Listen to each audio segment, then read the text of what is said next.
is Jima Makhani from Intellipaat. Today in this video tutorial we are going to create amazing dashboard which shows a real-time data from the database. So here on the screen you can see the UI of our particular dashboard we are going to create. Over here you can see there is one line graph, one pie graph. On the change of the month you can change the data, actual data of your pie graph. So this data is basically coming from a backend API. We will learn how to create a backend API as well. So on refresh you can see the data is again getting refreshed for that particular element. Over here you can see we have a list for the users. You can scroll down the view and all of this data, that revenue, transaction, likes and total users, all the data are coming from the backend. Here you can see we have our side menu bar, and I have just created the dummy menu over here. We don't have any links to this menu, but basically we are going to focus on how to use the graph inside our React application and how to create API using our Node.js. If we talk about this UI is completely responsive. Let me just show you.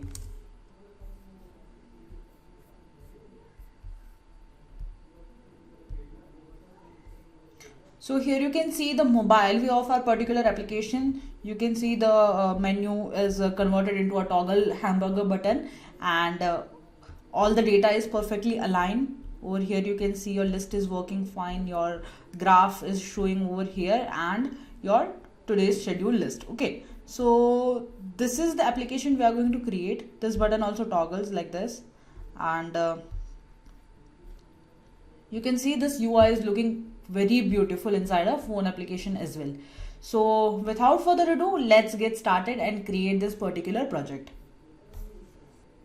But before that, we will be needing few things inside our application to create this particular project, starting with the Node.js. So if you will go to your Chrome browser and write for Node.js download and click on the first link, you can see over here there are so many Node versions. Download according to your system configuration. Right now what I'm using over here is Windows installer 64-bit, okay, because that's what my system is, and I'll be using VS Code as my IDE. So you can just open a tab and write VS Code download, and if you click on the first link, and from here you can download the VS Code. So you can use whatever IDE you like, but I personally prefer using VS Code because it has a lot more functionalities than any other IDEs out there. Okay, so make sure you have Node downloaded because we will be using Node.js as our backend, and also we will be using React to create this particular project. So you will be requiring Node.js all the time. Okay, so download Node.js and VS Code. Now after doing that, first of all we will be start by creating a React application. So to do that, I'll move to another folder, and inside that folder we will create a React application.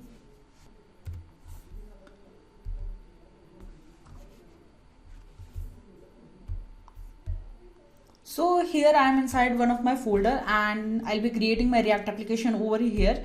So open terminal in this particular folder wherever you want to create your React application. Okay, so I am inside my desktop Intellipaat React projects. Okay, so you can create one folder, and inside that particular folder you can create your React application. So to create React application, there is one command, npx create React app and name of your application. So right now I'm using dashboard as a name of my application because we are going to create an admin dashboard, right? And hit enter. So make sure you have a stable internet connection with you because this command will be downloading a Node modules and will be creating a React application for you. So it will be needing a internet connection over here. Okay.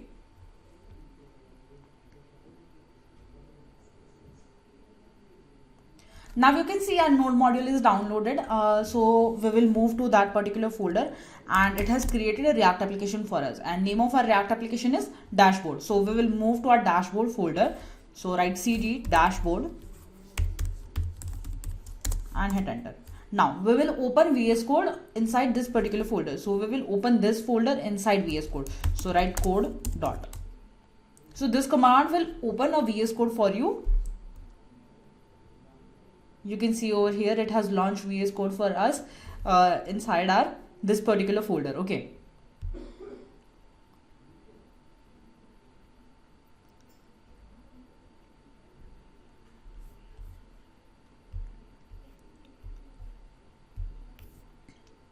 Now I'll be using Tailwind CSS to style all of my components.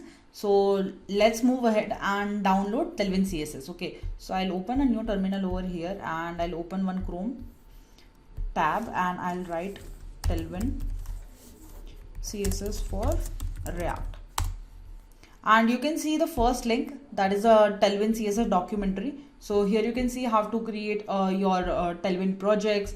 You can see this is creating a React application for us, but we have already created React application, so we don't need to run this command again, but we want to install Tailwind, so we will directly execute this two commands. So I'm just copying this down and running that particular code inside my VS Code terminal. So this will also take a while and it will create a Tailwind config.js file for you. So I'll open my config file, and if you move back to your documentary, you can see here there is some import to do inside our Tailwind config CSS. Okay, so copy that particular code and we will paste that code inside our Tailwind config like this. Now, if you see over here, it has also given some index.css command. So I'm copying this down and I'll paste this inside my index.css.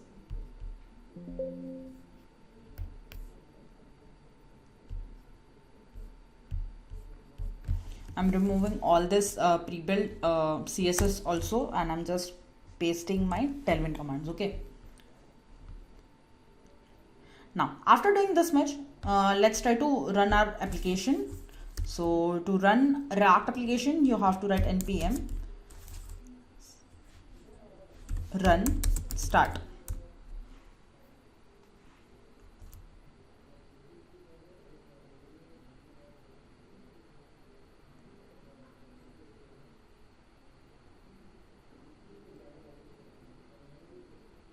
So you can see your React application has been launched successfully, and you can see CRA template for our React. So what I'll do now over here is I'll go to my app.js and I'll delete all the command inside my app.js. So I'm removing all this code, and instead of this, I'm just creating one more div over here, and inside that I'm writing hello to Intellipaat's new video. Okay, now let's check whether our Tailwind is working or not. So I'm giving some commands over here. First of all, I'm removing this import. Now let's check whether our Tailwind is working or not. So let's say we give our class name, text is equal to XXL, font, let's say we make it bold, and text red 500.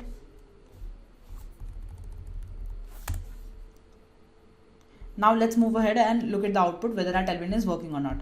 So over here you can see our Tailwind is successfully imported and it's working, right? So now let's begin with the creation of our particular project. So I'll move to my VS Code again, and first of all, what I'll be doing, I'll be creating one components folder. So inside my src, I'll create one more folder named components. Inside this component, one thing we will be creating, that is dashboard.js. Then another file will be our menu. So let's create menu.js over here.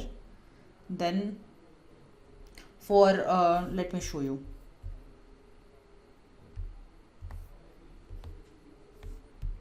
So this particular card is another component, so we will create one more component over there. So let's move ahead and do that. So I'm moving back to my VS Code, and inside my components folder, I'm creating one more file as top product card.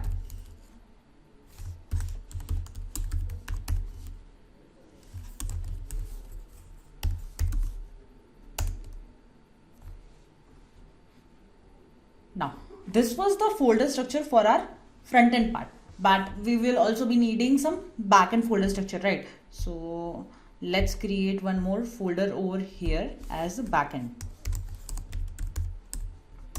All right, and inside this backend I'll be having my data inside my db.js. I'll show you what kind of data I have written inside my JSON file, but you have to write your own data according to your own requirements. Okay, so for now I have taken some dummy data, and inside this I'll be creating one index.js file, and we also be needing a node modules over here, right? So let's open one more terminal. If you click on this plus sign, and this will give you a new terminal. Okay, so let's move to our backend file first, backend folder. So let's say cd backend, and over here write npm i. So this will download node modules for you. Okay, so we want package.json, package.log.json, and node modules over here. Okay, so over here you can see it has downloaded node modules for us. Now we will be using JSON server, right? So we will be needing JSON server as well. So write npm I JSON server.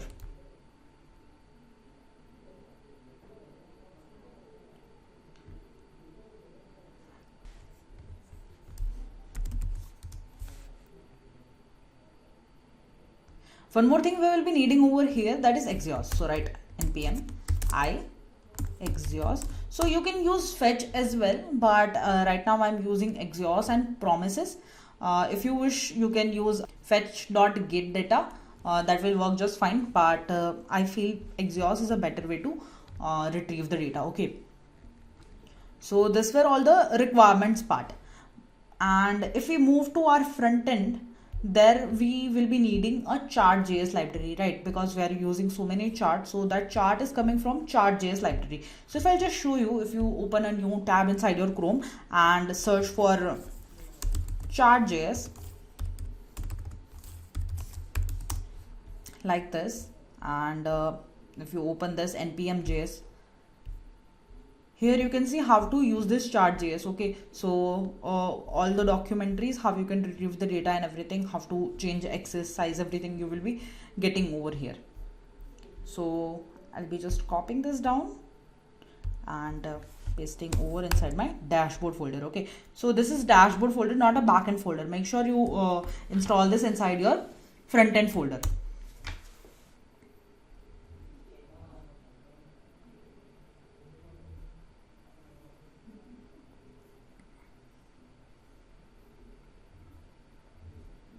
Now I guess we are all set with our folder structure. I'll just quickly show you guys how I have created my backend directories. Okay, so if you look at over here, I have created one folder named as backend, and inside that backend I have db.json. So this db.json contains all of my JSON data, right? So I'll show you what kind of data I have taken. So here I have took the data as a students, and inside that I have an image, a name, email address, and some text, or you can say the image. Okay, so after that I have a card data that you can see over here, this data. Okay, I'll show you. Yeah, so this data is also coming from the backend. So this is this card data over here. This is card data, which you can see, and then this is the data for my pie chart. I'll show you over here. So this is the labels for my pie chart. This is the month data. So there are 12 datas inside my pie chart data. Okay, because there are 12 months, and data is distributed evenly for all the months. And whenever you are using a pie chart, make sure your sum of the data is always equal to 100. Okay, so if you just sum it all, it will be equal to 100 for all the months. Okay, so these are the labels for my pie chart. These are the colors I am using for my pie chart. This is the hover color, and then I have the data for that particular month.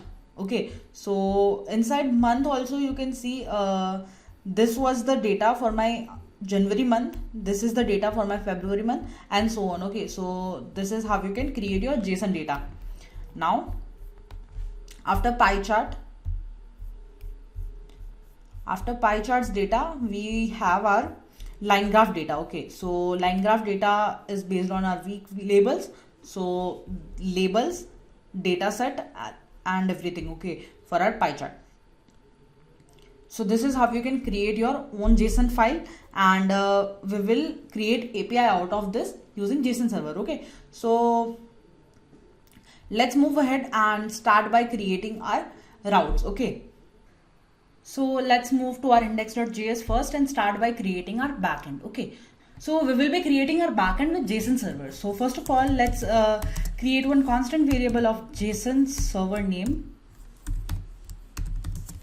is equal to, you can see the suggestion over here, require JSON server. Okay, so I'm writing common.js over here because this is my node.js file, and when I'll be working on React, I'll be using module.js. Okay, so we have created our server.js. Now what we have to do, we have to create a server. So to create server, we will create one variable name as server, and by using predefined function, that is create function, for our JSON server, we will create our server. So let's say create, and over here there will be a slash between this. Okay, now by using dot create function, you will be able to create your JSON server. Okay, now whenever we are creating a server, we also will be needing some routers, right? So first of all, we will be fetching some data. So my data is already in my db.json. We have already talked about that, right? So what we will do over here, we will create one router. So let's say const router is equal to JSON server. JSON server is name of my JSON server which I have created on my first variable, okay, on my first line. So JSON server dot router, and now inside this we have to pass the path of our data. So my data is inside my data folder. So let's say dot slash data slash inside data I have db.json. So this is my data file. Now we also have to create one middleware, right? So to handle our request and response, so we will create one more variable as a middleware, and dot we will use defaults. Okay, now after that we will fetch our data. So let's say const data is equal to require, and again we will give the path of our data. So let's say dot backslash data slash db.json. Okay, now we will give one port to run this server on. So let's say const port is equal to process dot port, and let's say we give 8000. Okay, you can use 8000, 8080 or 5000, whatever you like, but generally we use 8080 and 8000 for our backend files, and 3000 is for our front end files, or you can say React files. Okay, now we will use server dot use, we will make use of our middleware, and after that we will use our server dot use JSON server and body parser. So whatever the data we will be getting will be in form of our JSON file, right? So we will store that by using body parser like this. Now let's start by creating a endpoints. So first of all, we will create an endpoint to get all the data we have. So if you look at this, my db.json file, there are lots of data, lots of different categories of data, right? So I'll be creating one endpoint that can fetch all the data inside my server, that particular endpoint. Okay, so whenever I'll be passing the API call to that particular endpoint, all the data will be printed inside my console. Okay, so first of all, let's create that function. So for that, what I'll be using, server dot get. So we don't have to pass any data to our backend, we just have to fetch our data, right? So for that we will use get. So get to get data, and now let's say we make endpoint as all data, comma request inside round bracket request comma response, and I don't think we need to write next over here. Okay. Now we also have to write what kind of data it will be sending us to. Okay, so first of all, we will be having this table data. So for that, I'll be creating endpoint as table dot data dot student. So inside my database, the ID is student, so that's why student over here. Then similarly, I have a line graph, so I'll be creating one endpoint as line graph. Here this will be a table, not to be enabled, like this. And over here we also have to write request.send, because this we will be sending to backend, right? Like this. Okay. Now inside this we will pass all of our endpoints. So first we will start with table data, then we have line graph, data is dot data dot name of the data inside our database. So after student we have pie chart over here, and at the end we have our line graph, right? So we will move to our end. You can see over here we have our line graph. So I'll be just copying this down and pasting it over here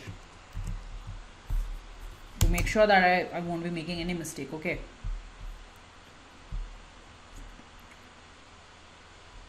Now after line graph we have card data, colon data dot card data.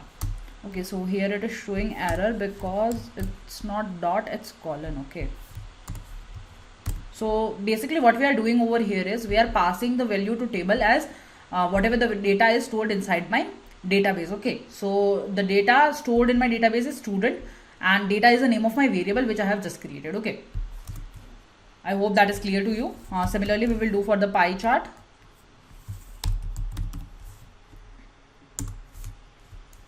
And for pie chart, initially we will pass 0 because I want first of all January to show, then after that February as in 1, and so on. Okay, so for by default I'm keeping 0, that is January data.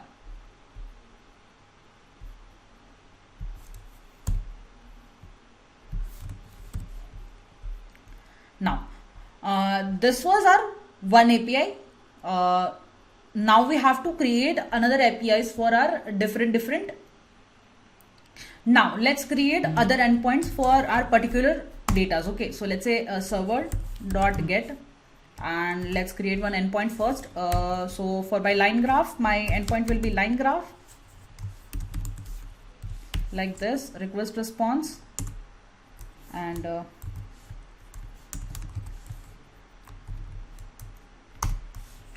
okay, now we will send request.send whatever the data we have fetched inside my all data, right? So that was line graph data. Make sure this and this spelling is same. Okay, so we will be fetching data once, but we will be updating data whenever the particular component is loaded, or you can say you can use this as a different endpoints. Okay, like this. Now similarly I'll create for my all of the other servers. So let's say server.get.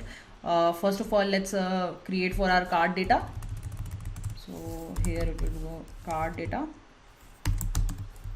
like this, and over here card data colon card data.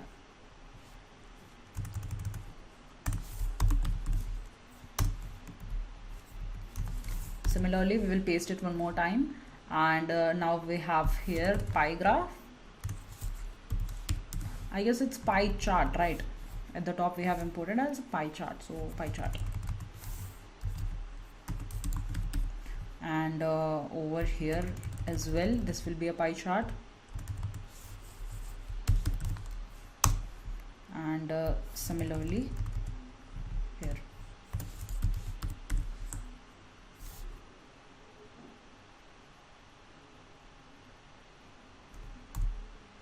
Let's paste it one more time over here, and now it's for pie chart, but the things will be little different when it comes to pie chart, because we are passing single data for the first time, and then according to whatever the month we will be choosing, I want my data to change. If I'll show you over here, see, whenever I be changing the month, my data is getting changed. Okay, the server is not running, but we want that, right? Whenever I'm selecting some other month, this data should be reloaded and the data should be changed, right? So we will try to achieve that. So for that, what I'll be doing over here, first I'll be creating endpoint as usual, but when we will be passing the response, I'll be storing the data inside my new data. New data is equal to data dot pie chart dot find. So here what I'm doing, I'm finding the data, whatever the data inside my particular database, and whatever the data will be matching with my particular month, that data I'll be returning to this endpoint. Okay, return data dot month triple equals to request dot params dot month.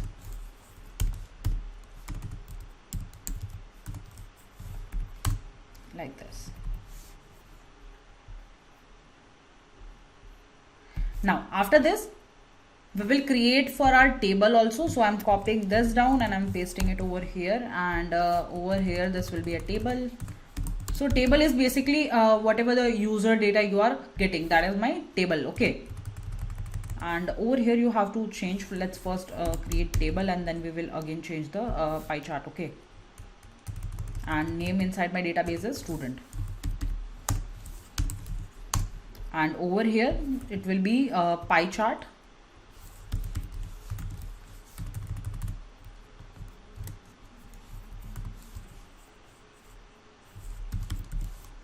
Pie chart, and we will directly assign data to this particular pie chart. Okay, so we don't need to write data.line graph again. Okay, because we have already returned that over here, right? So we only have to assign this new data to this pie chart.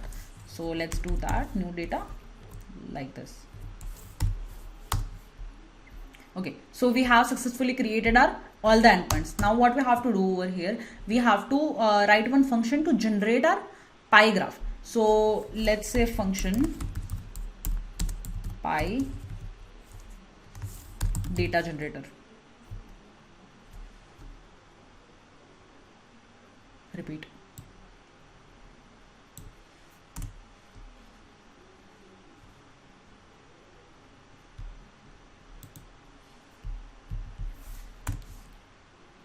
Now what we have to do over here is we have to create a server, right? So we have to use a router, and inside that we will use our router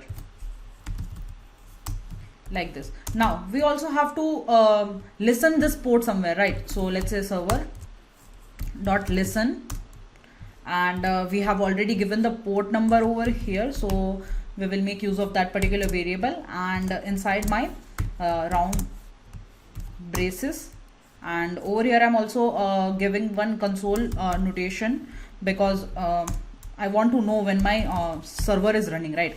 So log JSON server is running, like this. So this is how we have created our backend completely. Okay, so this is all the routes where we can get the data. So if we will check this on a Postman, let me just move to my backend file first. So over here I guess we have opened our backend file. Yes, so we have opened our backend over here. Let's try to run this backend. So let's say node index.js. So here we will be running this index.js file particularly. Okay, so and this is the node file, so that's why I'm using node index.js. npm run start will not work over here. To make that work, you have to write different code inside your package.json. So let's try to run this server. So you can see your server is running completely fine. Now let's check inside our Postman. So what is Postman basically? If you just move to your browser and search for Postman, you can see over here it is the API testing platform. So you can create your API and then you can test that particular API onto your Postman. So you can download this Postman software inside your system. I already have downloaded, log into it, and then you can create your API. So if I'll just show you my Postman inside my system. So let me just close this first and search for Postman over here. So you can see the Postman is launched over here.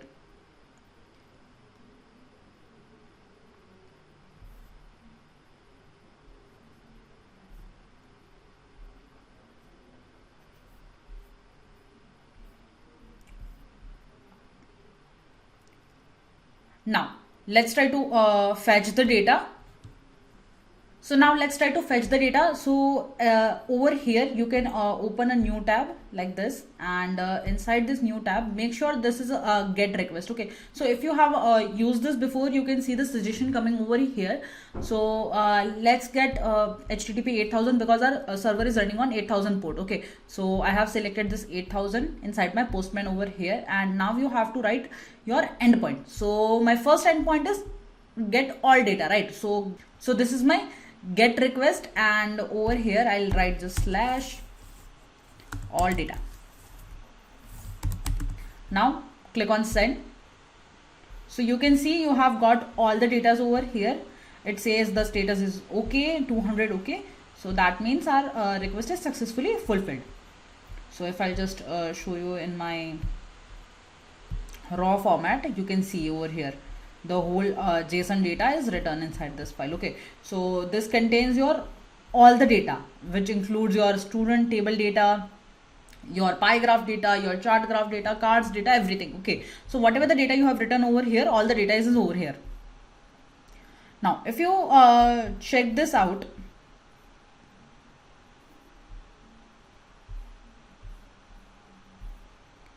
okay, so if you check this out, you can see over here there is only one data for our November month, and there are no other data, because what we have done in our all data is we have just fetched the 0th value of that particular pie chart data. So that's why it is giving you only January month data. We have successfully completed with our backend. I hope you have created all the backend alongside with me. Now we will start building our front-end application. So first of all, let me close my backend file first. So yeah.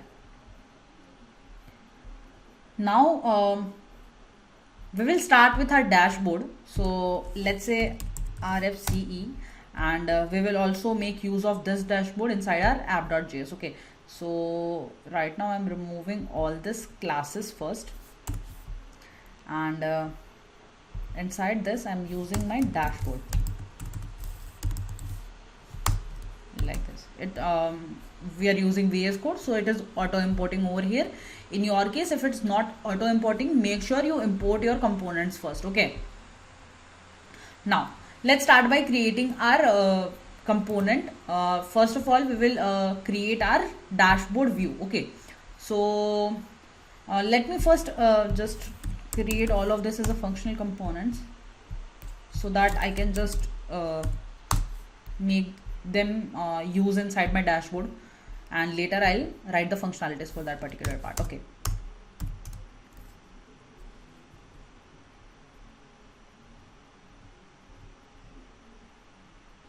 So first of all, let's give some background over here. So let's say class name BG. Here I'm taking blue 300, and let's make height as 100% first, so that my whole screen is covered. Okay, 100%. And inside this, first of all, we will be having our menu, right? So here I'm leaving the space for my menu. Make sure it is imported. So in here you can see it is not imported, so we will import it manually. So let's say import menu from \menu, right? Now after menu we have this header on top of our project. So if I'll just show you over here, you can see this is the header, right? So this is our left hand side part, and on right hand side we have all of these components, right? So we will start by creating on a linear direction. We will start from our dashboard, then we will create cars, then we will create this map and user list, and at the end we will create our pie graph and our today's schedule list. Okay, so first of all we will start by dashboard. So let's do that. I'll be creating one more div over here like this, and let's give this div some class name. I want my nav bar to be responsive as well, so let's say LG. For LG, PL should be 28. For small device, padding left should be, let's give 4 over here. Padding right should be 7. For small device, margin left should be 64. Now let's create one more div inside this, and let's give this div also a class name. Let's say P2 LG, and this is my width. Okay, so width for my top menu bar. So I want that menu bar to cover 90% whenever my display is in the large format. Okay, so let's do that. So here inside this bracket you can pass your manual values like this. After that we will also want to align this in the center, so let's align center. You can see the suggestions coming over here.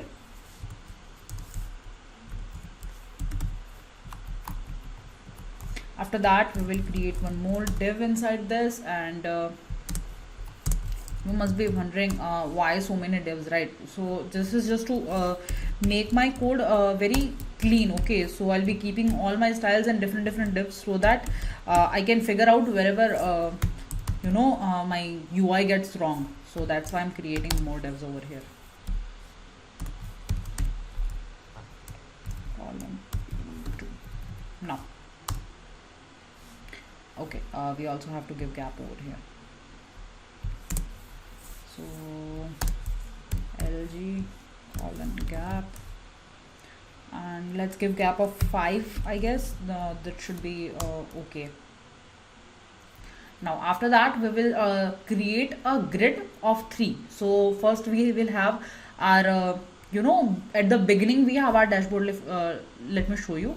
See, if you see this, we have our dashboard over here at the very left hand side, and all the other components we have is on the right hand side. So that's why I'm keeping my dashboard first at the item start, and this all will be at my item end. Okay, so let's do that and create one more grid over here. So let's say div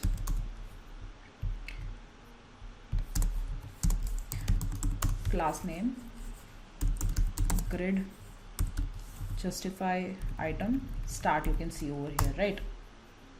Now inside this we will have a span class name. I just want to make my font bold. Okay, like this, and inside this we will write dashboard. You can write anything you want. Okay, I'm using dashboard over here. Now outside this div we will create one more grid, and this grid will hold our search bar and those two icons we have. Okay, so that was at the grid end, right? So let's do that. Let's say grid justify end, and let's give margin bottom of 1. Okay, if we will feel like we need more margin, we will add that later. Now let's create the display flex first.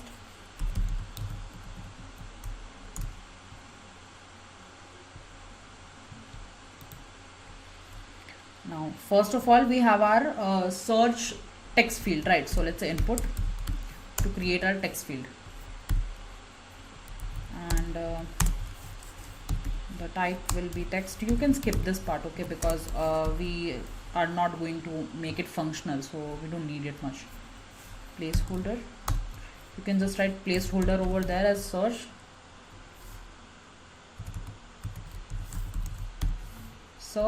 And let's give some functionalities to it. Let's say rounded LG.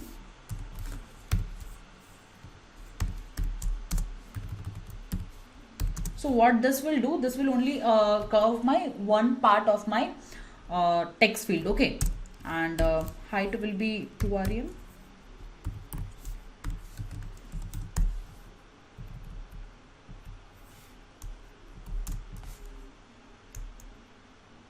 Okay, we also have to give padding over here.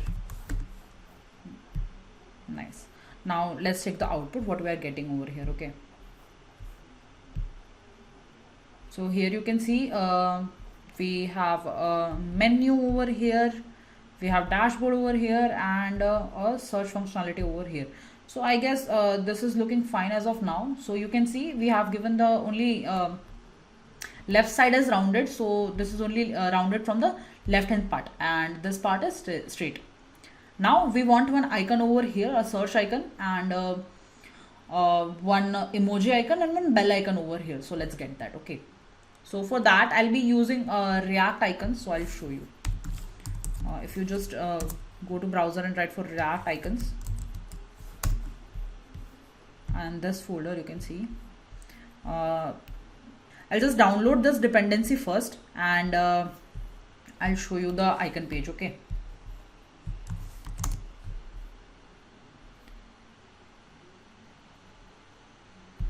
And let it get downloaded. I'll show you icon pages. So here are all the icons you can use inside your React application by just downloading React icons inside your folder. You can search for any icon you want. Let's say search, and you can see there are so many options. You can pick whatever you like. I have used CI search. So let's just give one icon over here, okay. So let's align that icon first. So let's create one div, and inside this div I'll be having my icon. So let's say CI search,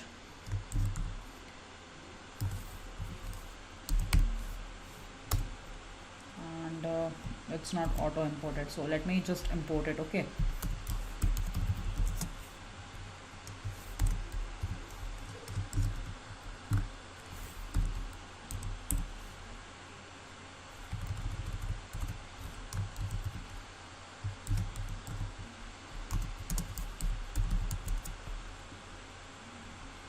Okay, we will just go to the document over here, and we will search for CI search.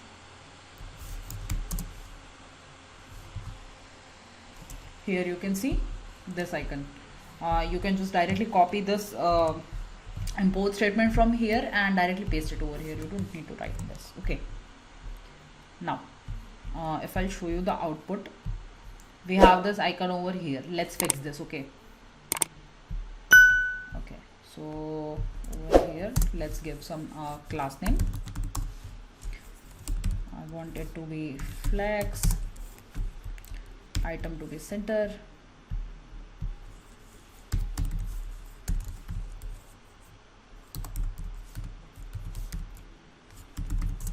center, justify center so that it will be in the middle of that particular box. Height of this box will be 2 rem. So this is my calculative data. You can change according to your requirement. So this will be 2 rem. After that, let's make one side of this is rounded.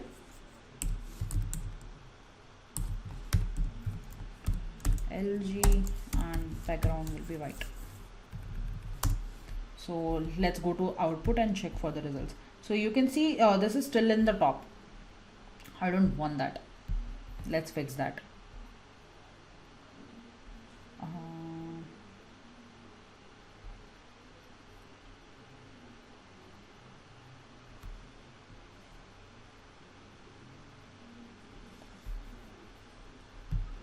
so this will be item center. Okay, now let's go back. Okay, now you can see we have perfect search bar over here. Now let's move back to our VS Code. After that, we want one icon of bell. So let's say dev, and inside this I'm using bi bell.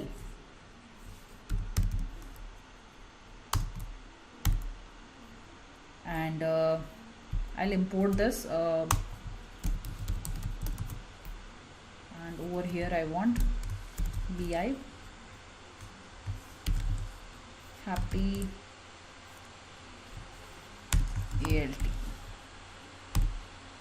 So happy ALT is an image and bi bell is a bell icon. Okay, so if we will go over here and search for bi bell, you can see this bell. I'll just copy this down and I'll import it over here, and from that same library I want bi happy ALT. Okay,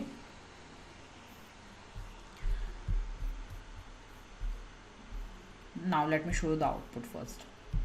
So here you can see we have this two teeny tiny icons, but we have to fix this first. So let's do that.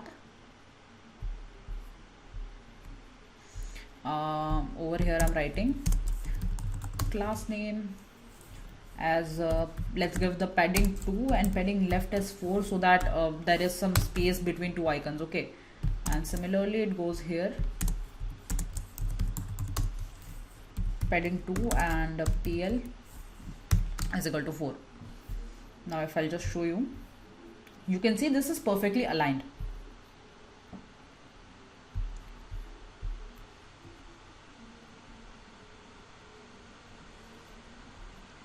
Now let me just format my code first.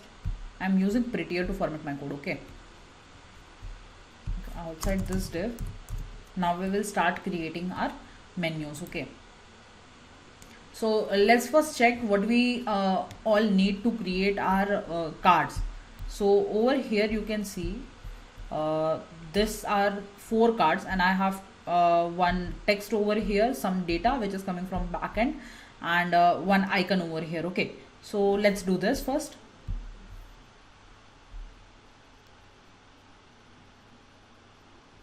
So let's create first card over here. Let's say dev, and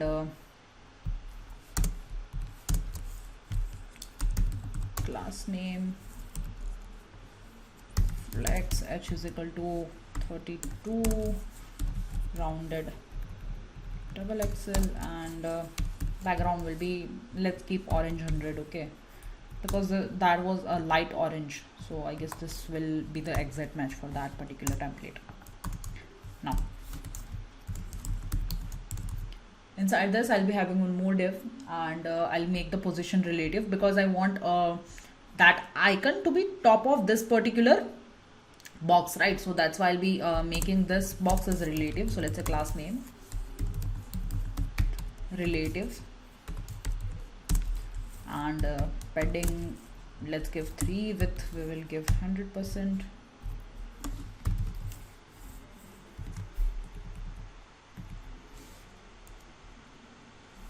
Inside this we'll create one more div, and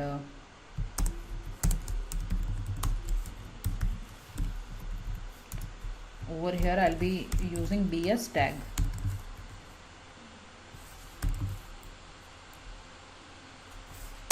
Let's give some class names over here. Let's make this absolute right is equal to 5, top is equal to 4.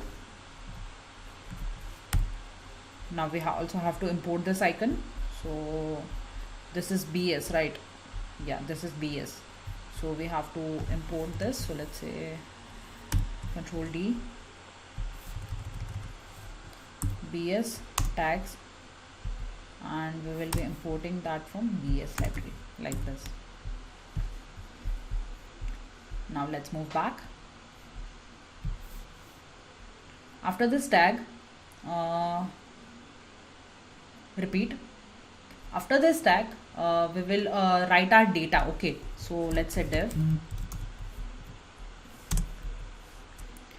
Over here, let's say class name, and let's make our data also absolute.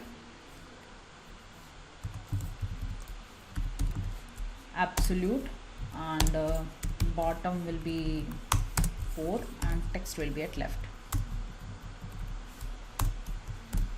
Now let's write a tag inside this.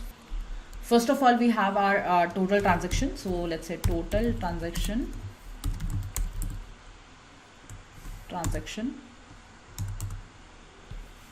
and after that we will have one more p tag over here, and let's give a class name for this particular p tag over here.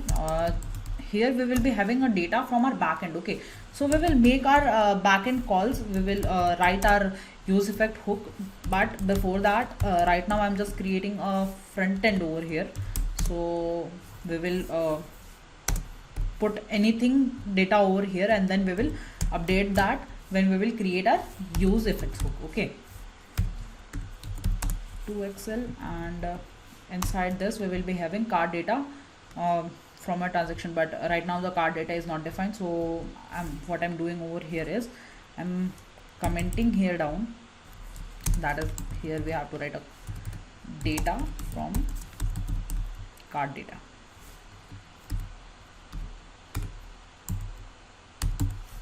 And right now I'll be taking random values. So just like this, we have 3 more cards with us. So what I'll be doing, I'll be just copy pasting this 3 more times. Okay, and we will start by let's first check the output first. So here you can see the output is not what we actually wanted, right? So we wanted 3 boxes in column format, but this is not what we expected. So let's fix this.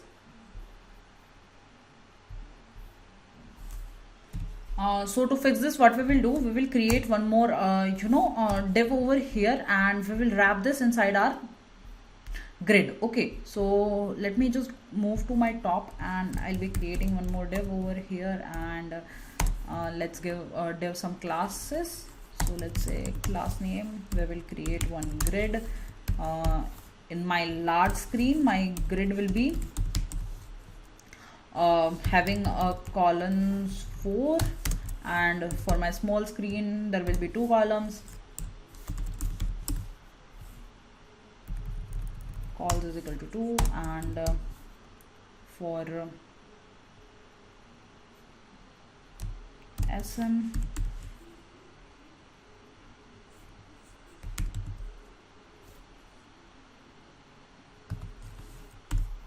rows is equal to 2, gap will be of 8, and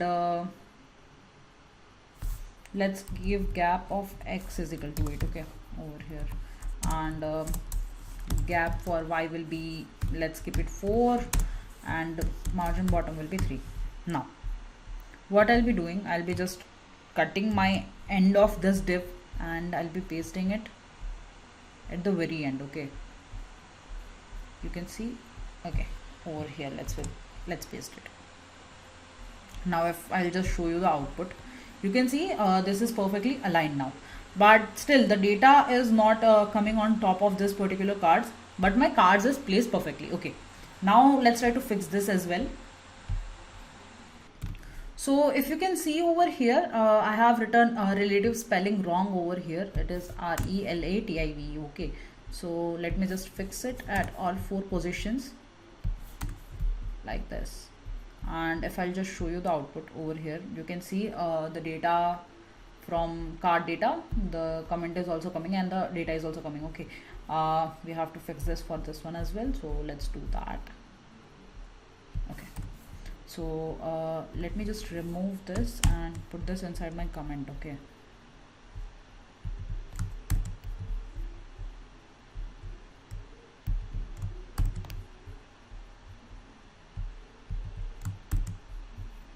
now let me show you the output. Okay, So you can see our card is perfectly aligned. If I'll just show you the actual output and this output, see my cards are aligned properly.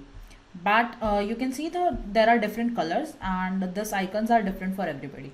So we have already imported this tags. We have to bring this folder, this thumbs up and this user one as well, right? So let's do that and let's change these colors as well.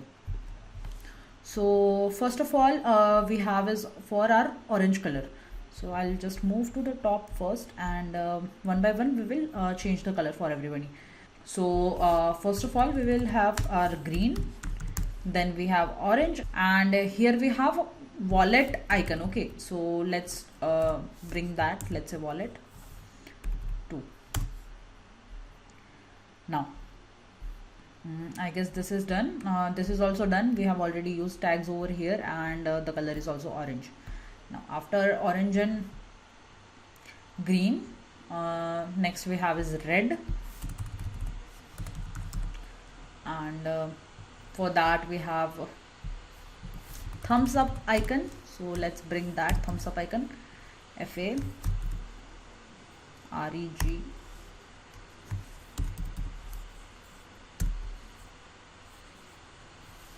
thumbs up.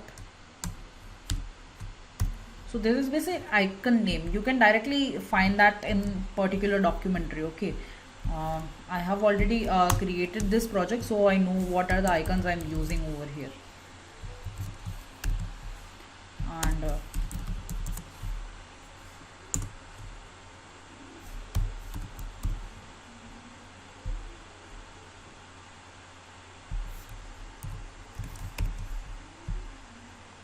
okay, why this is giving you the error, why it is so?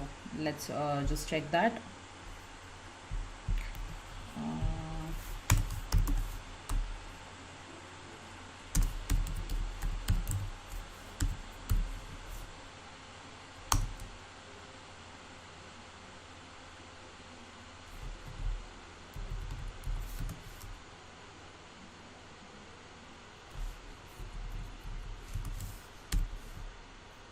Okay, here you can see there are 2 FA icons, so we can directly download this and we will make use of this. I'll change this one as well.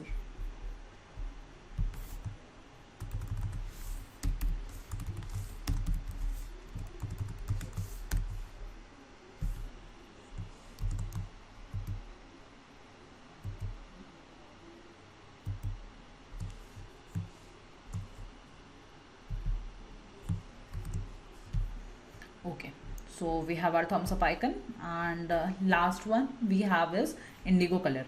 So over here I'll be writing indigo 100.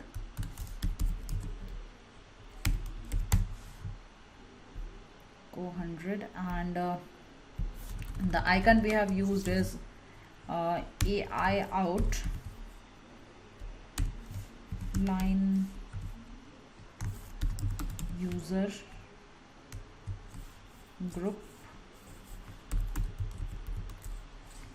delete.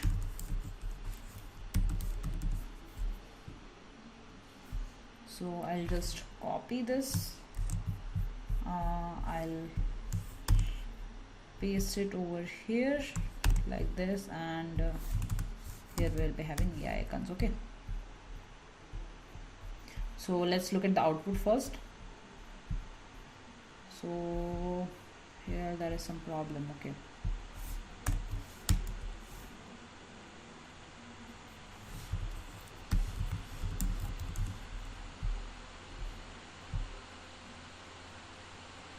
okay, let's search for this icon inside our library only. Okay,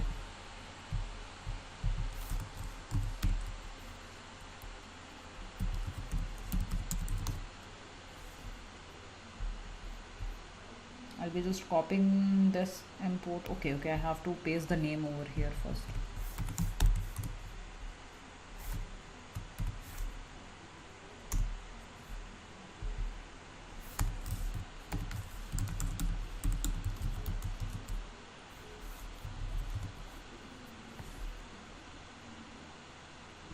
So here you can see the icon which I have used.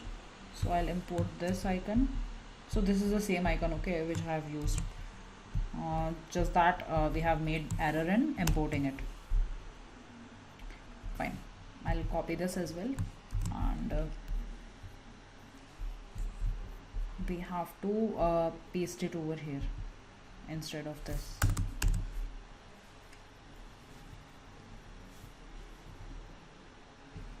Now again we will format this particular code.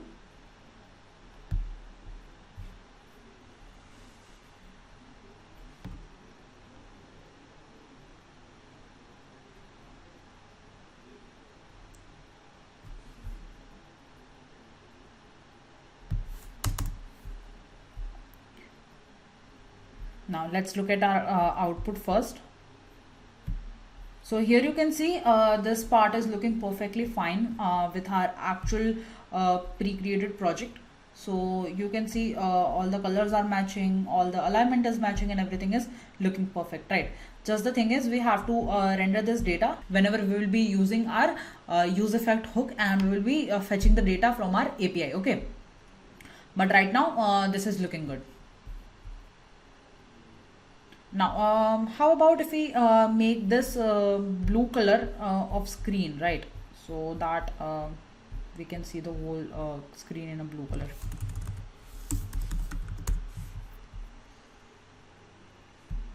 Now you can see both of these are same. Whenever we will be adding the data, this will move upwards, okay? After that we will be creating two cards. First for our line graph, and another one is for our user history. So the user history data is coming from the backend, as well as the line graph data is coming from the backend. So first of all, I'll create one div. Inside that particular div, I'll be creating two more cards. Okay, so let's create a div over here, and let's give some class names over here. So let's say class name. Let's make it flex wrap, because we want it to be responsive for all type of screens, and justify center. Now inside this I'll be creating one more div.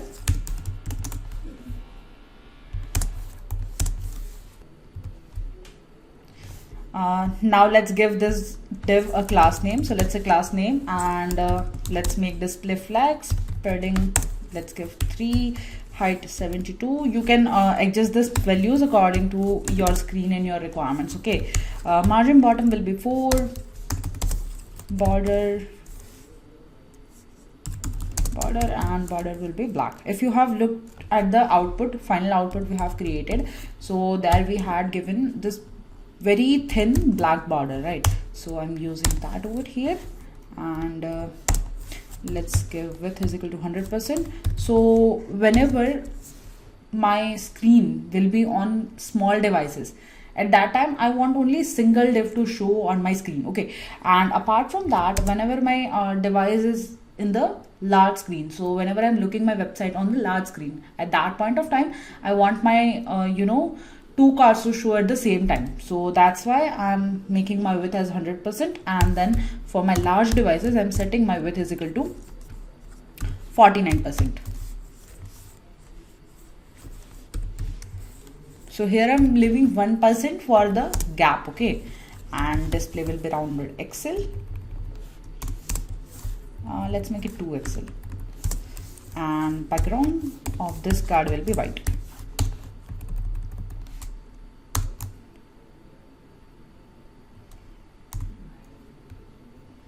Now after that I'm creating one more div over here, and inside this div I'm giving some classes. So let's say style,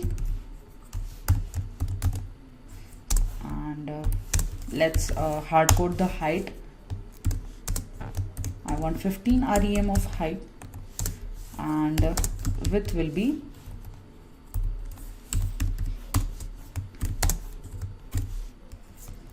100%, okay? So I have written inline CSS over here. To write inline CSS, we basically follow a object notation, okay? So for writing objects, we have to write two curly braces, and inside those curly braces we give our object a key and the value for that particular object, okay? Now inside this div I'll be creating one more div, and inside this div we will write a header for that particular card. Okay. So let's give some class names over here. Let's say class name, and font of our class will be bold because I want my heading to be in a very bold letters. Okay, and heading will be activities.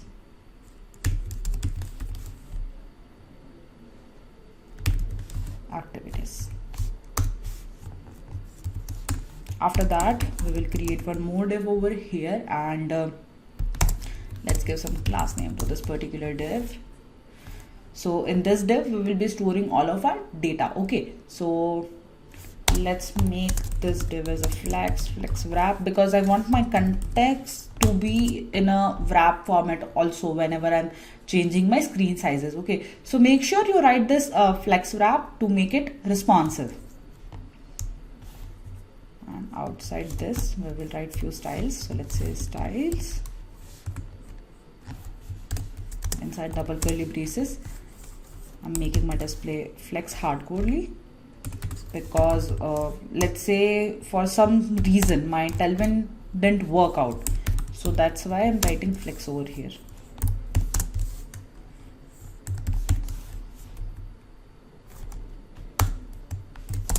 And I'm aligning all the item to center.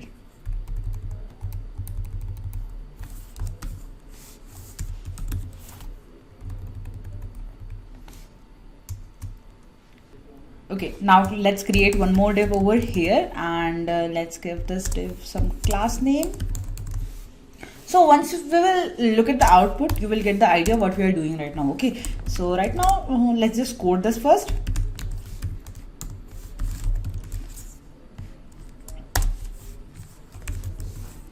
So this div is basically for our refresh button. So if you have noticed in the final output, we had this teeny tiny refresh button on top of our line graph, right? So for that, I'm creating this particular div, and this will be at very top right position inside my, that particular card. So inside this, we will create one button,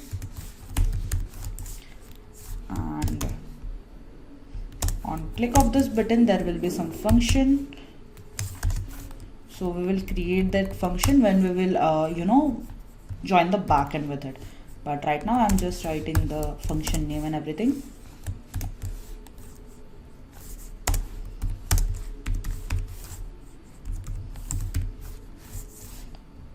So let's create the function as well.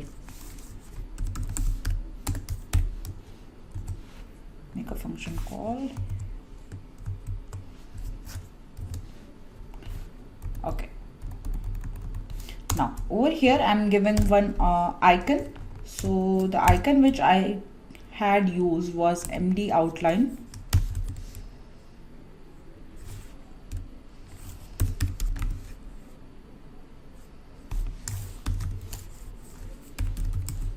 Refresh. Okay, so O will be capital over here. Yeah. Okay, let's move to the top and create this particular function. Okay,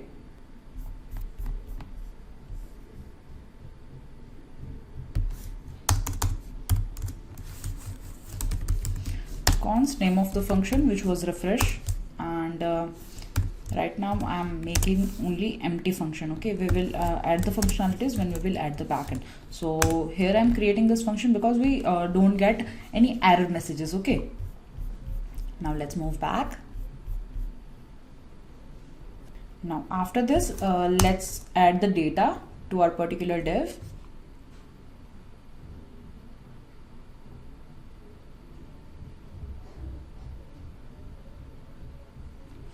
But first of all, let's format this document. Okay.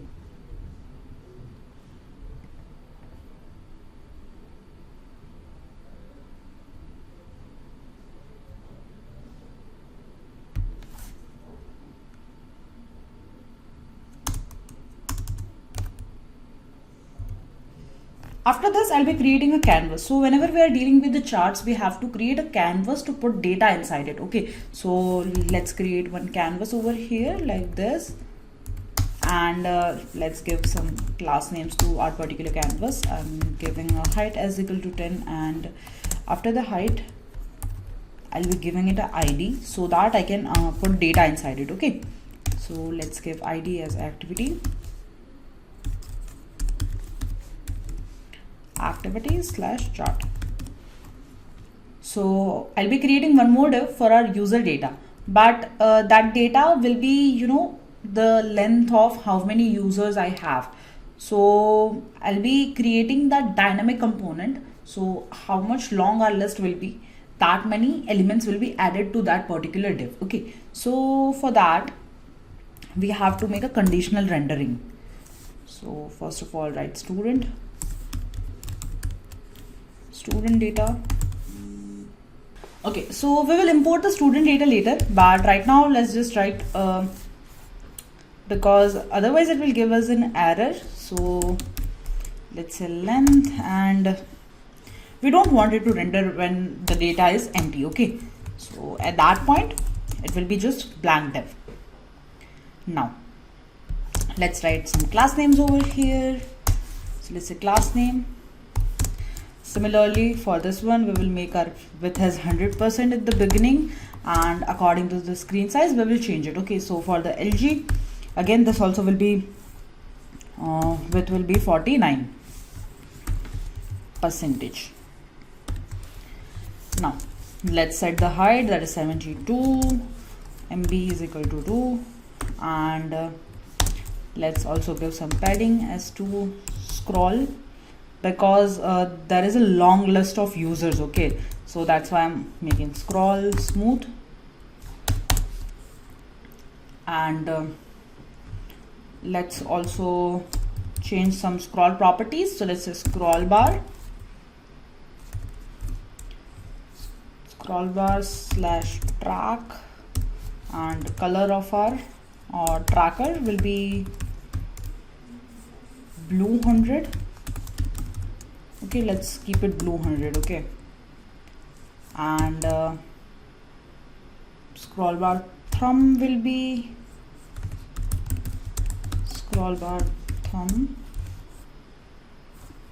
blue 200, and let me wrap this. Okay, first. Okay, now let's also make the scroll bar very, very thin. So for that, let's say scroll bar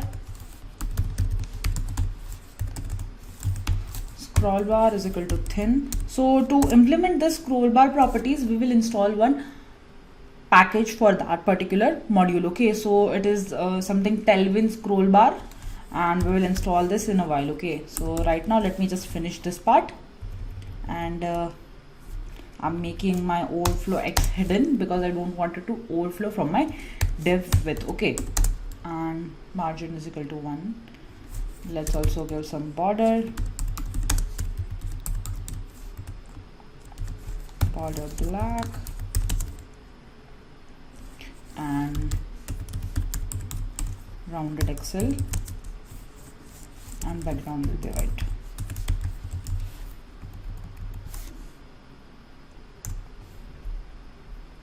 Now after that, we will be taking the data from whatever the database it is coming from. Okay, so we will map that particular data and we'll store that inside our table. Okay, so let's do that.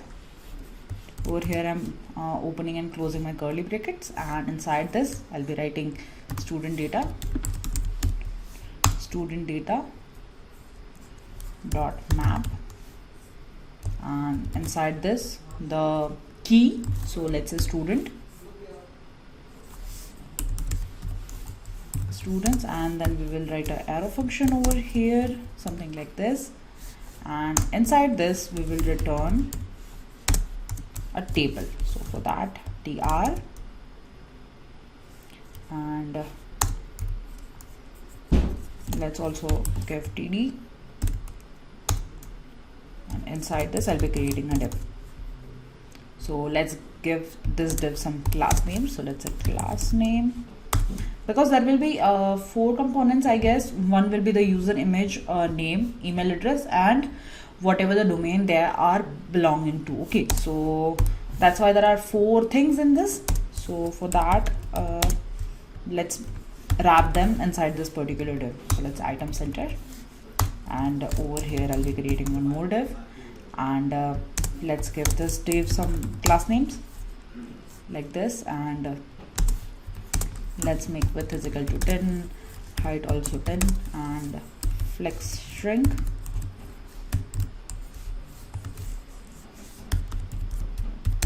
shrink 0 because I don't want my data to be shrinked. Margin is equal to 3, and for the small devices my margin right will be 3. Only margin right. Okay.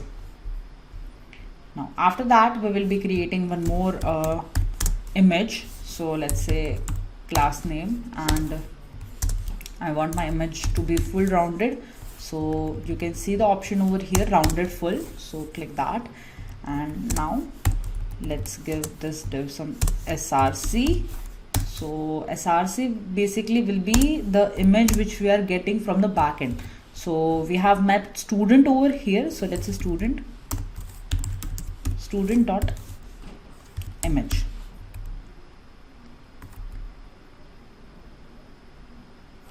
Now over here I'm also giving some styles. So let's say width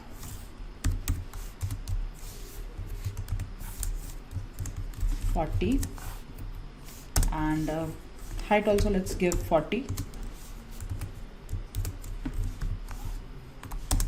and alternate image will be, let's say,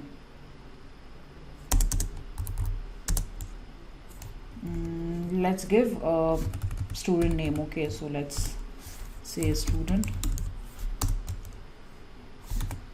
dot name like this.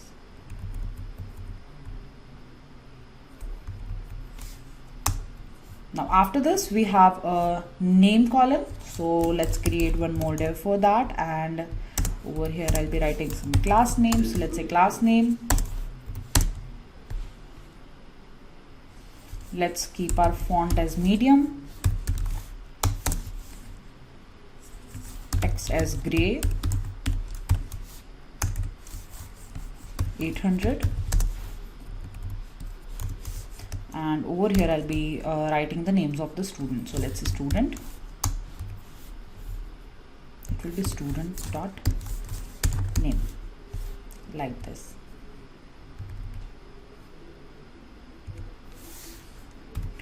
Now over here we will be creating one more td. So let's say td, and let's give some class names over here. Class name, let's give padding as 2, white space as no wrap, and one more div over here, some class name over here, and inside this let's say text as left, and this will be storing the names of the students. So let's say student dot name @Gmail address. So you can see over here I'm just making use of my name, and after that I'll be just adding @gmail.com. So you can take your email addresses from your backend as well, but right now I'm just doing this, okay, because we have already given the dummy data and we don't need to make it more precise than this.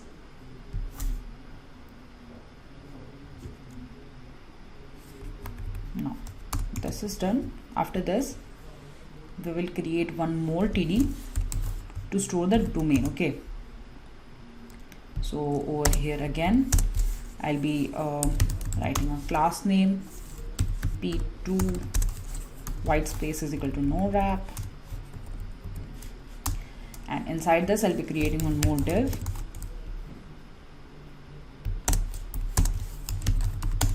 class name flex item center, justify, let's keep it center. Okay, Now after that we will create one more div, and inside that we will store the text whatever we are getting, or you can say that is basically our image. Okay, so for that I'll be creating one more div, and let's give this div some properties. So let's say class name, and we will set the width as 10, height is equal to 10, and flex shrink 0, margin right is equal to 2, and for small devices my margin right is equal to 3. Now after that I have image over here, and let me just make this image as a self-closing. Okay, I don't need this. Okay,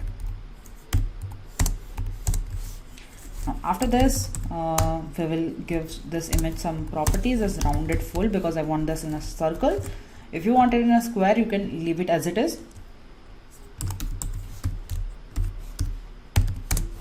Now let's give this image src. So let's say src, and inside my database I have just take my src as a student.text. So let's say it's student.text. Now after this we also have to set the height and width of our particular image. So let's say width 40, height also 40.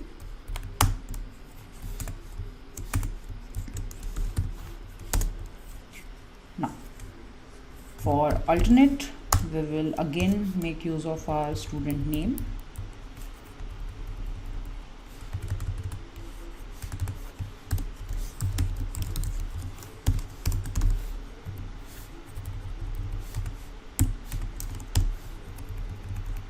Like this.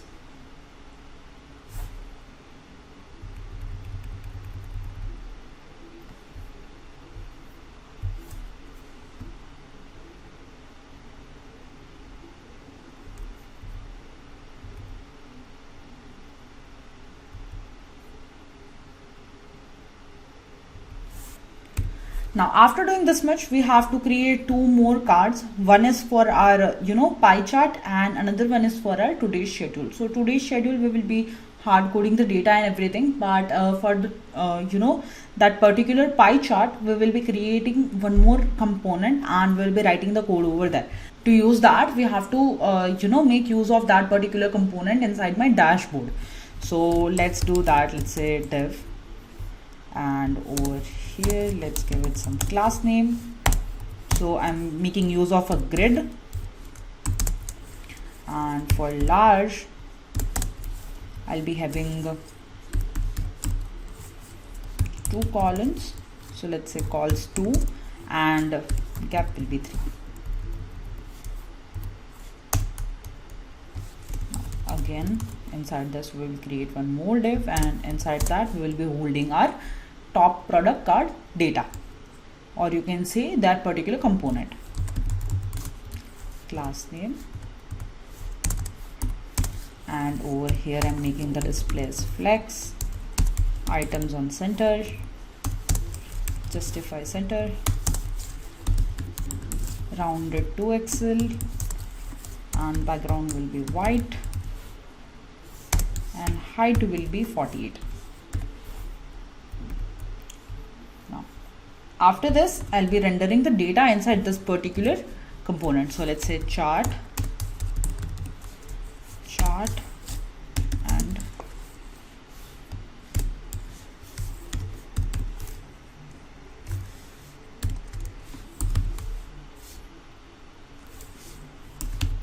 make sure you write the name of your component right. Okay, card, and inside this we'll be passing our chart as a prop. Okay, so you must be knowing how to pass the prop inside your on the component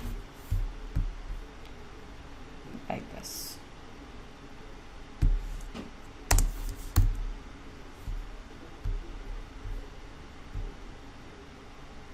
make sure the top product component is imported in your particular page.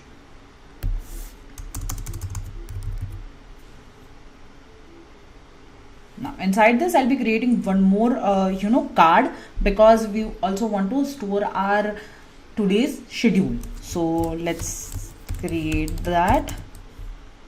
Here I'm creating one div, and let's give this div some flex, round it to Excel. Background, let's make it white. Height 48, padding is equal to 5. Let's create one more div.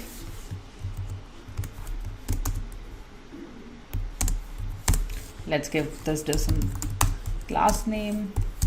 Let's make padding as 6 for small devices, and for large devices let's make it 3.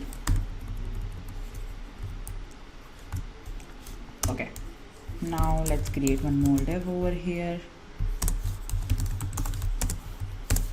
Class name, for small device display will be flex and inline block.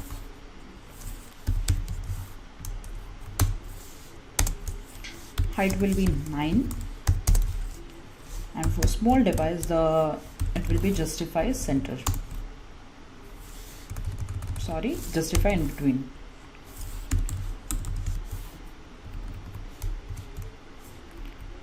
Now inside this I'll be creating one more div to store my heading. So let's say div, and let's give this div some class name. So let's say class name. For large devices my text will be large, so LG, and for small devices my text will be small. Font will be bold for both the devices, and text will be gray. Let's make it 900. Okay, and heading will be today's schedule.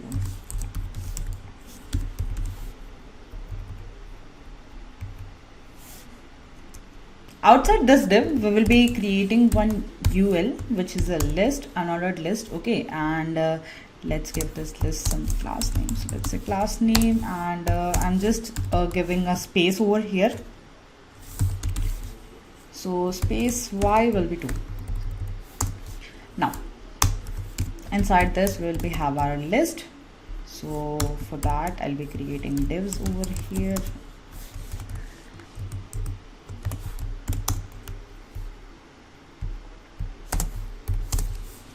And let's give a class name to this particular div. So let's say class name.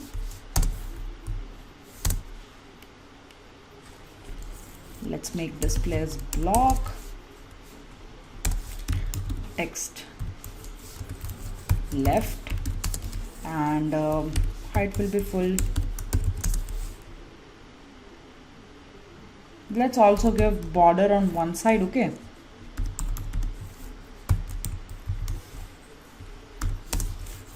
and border will be green.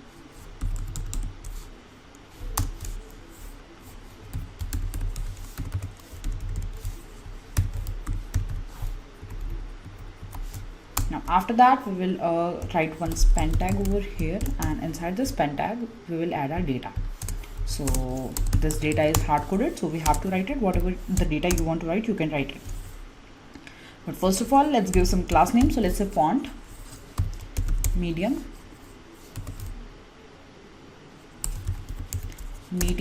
text small, margin left 2, and text will be flat 800. Now after that the data. So here I'm writing meeting with suppliers. Okay, that's it.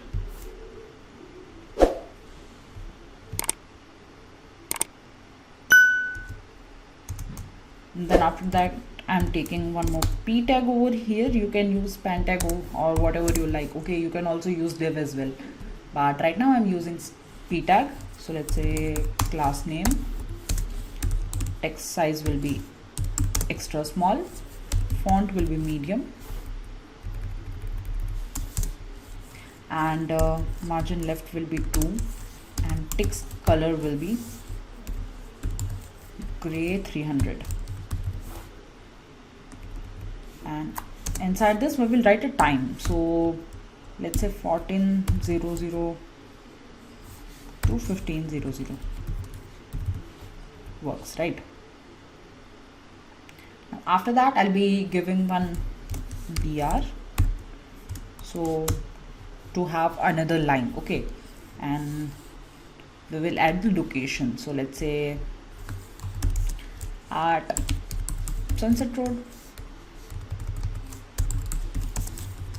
So you can also take this data from the backend. It's just that you have to create a data in your backend, and then you can easily add those data over here. After that I'll be creating one more li, and I want all the things to be same. So what I'm doing over here is I'm just copying this particular li and I'm pasting it over here. Okay, and we will make few changes. First of all, I want a border as blue. This border is basically the line you have like seen on the right hand side of my schedule. Okay, now every other thing will be same. I'm not also changing the text as well. If you like, you can change the text as well. Okay, and I don't think it's that necessary to change the text over here. And with that we have created a dashboard overview.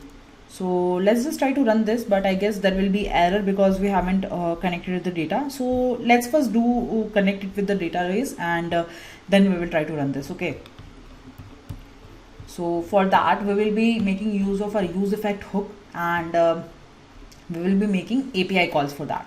So let's move at the very top and over here.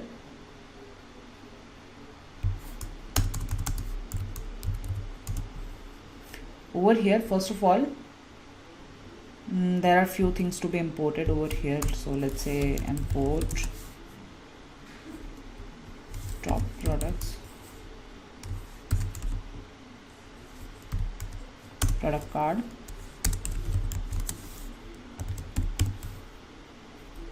top product card. Okay,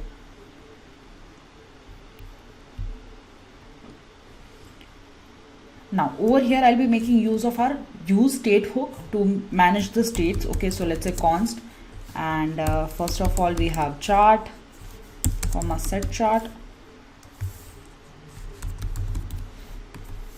We will create separate function for each of these, so you don't have to worry about that. We will learn how to do that as well. And initially I'm setting it as a null because I don't want any chart to be created when my data is not present. Then constant line chart, comma set line chart,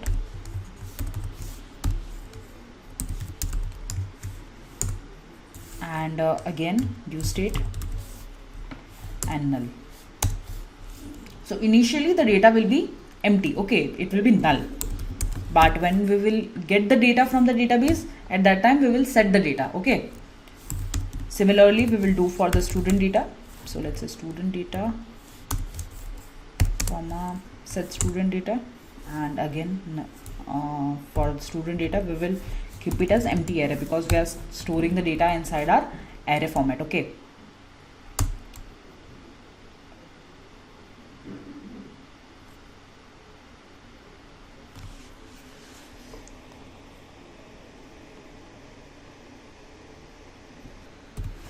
after student data we have our card data. So let's add that. So let's say card data, comma set card data, and for card data as well we will be storing it in object format. So we will not make it null, but we will initialize the empty object over here. After that we will add some options. So this options is basically the labels you see, or you can say that the whatever the axis you are seeing at the bottom of your chart, this is for that. Okay, so let's create one options variable over here, and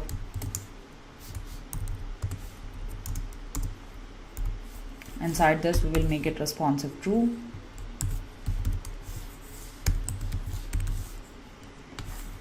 Colon true, then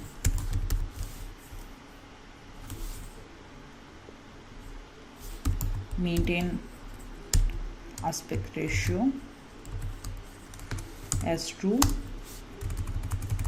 as false. Then let's make a scale. So let's say scales colon, inside this scales object we will write y-axis, axis, and inside array format we will create an object inside this, and let's say text colon begin at 0,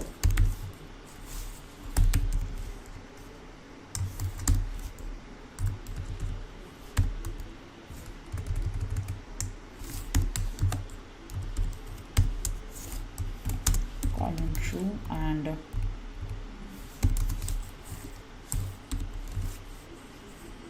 step size 100. Okay, so this is basically for our graphs.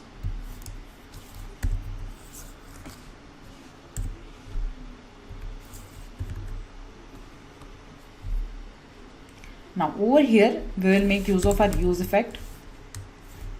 So you can see the option over here, it will auto import it. Okay, and inside use effect now we will call the backender. So we have to give a URL over here. So let's say const API URL is equal to whatever your API URL is. So in my case it is http colon / localhost, because I have been using the localhost API. Okay, so let's say localhost 8000 / all data.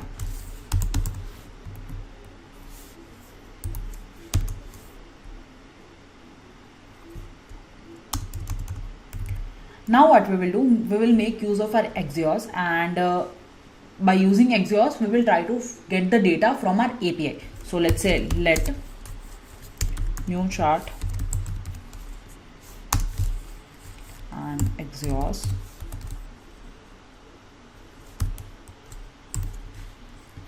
dot get API URL.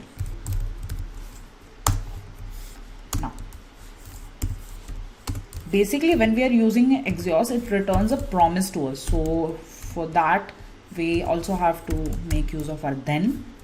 So let's say then, and whatever we are getting in return is a response. So we will store it in a variable named response.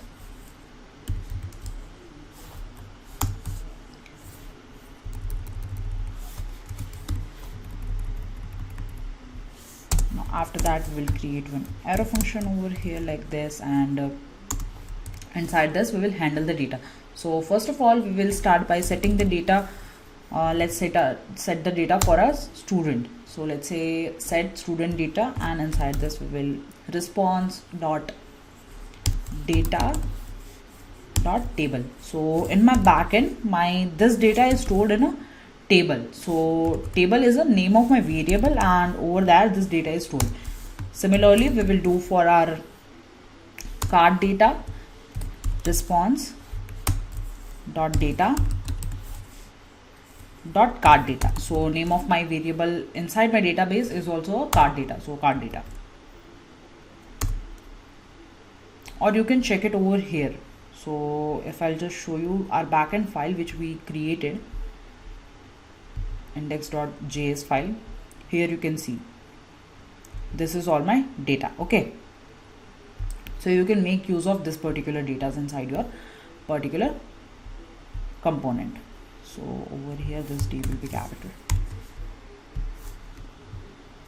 and again So next one we have is chart. So let's say set chart, and the chart is basically for our pie chart. Okay, so let's say response dot data dot pie chart.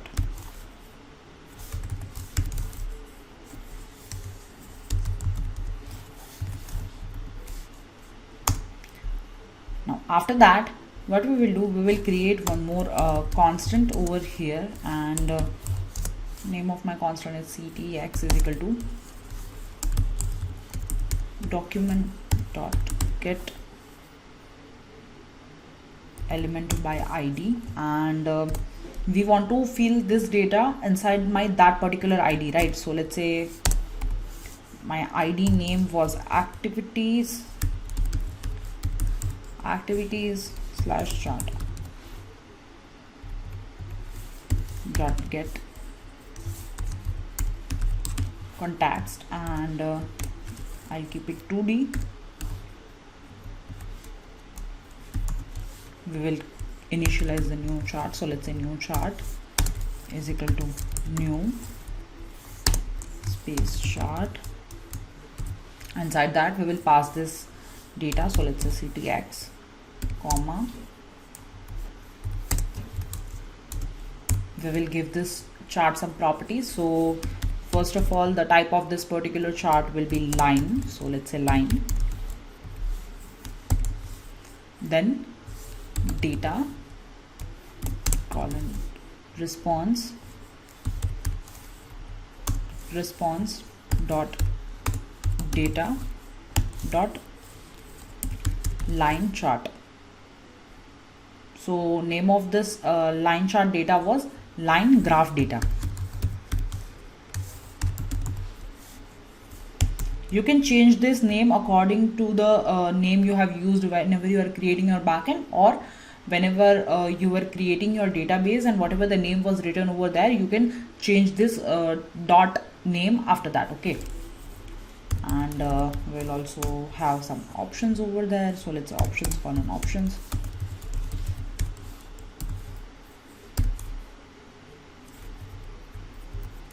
And over here we will also pass this options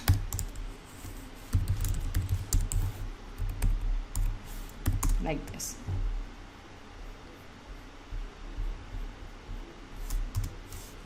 Now after this we will set a line chart. So let's say set line chart to new chart.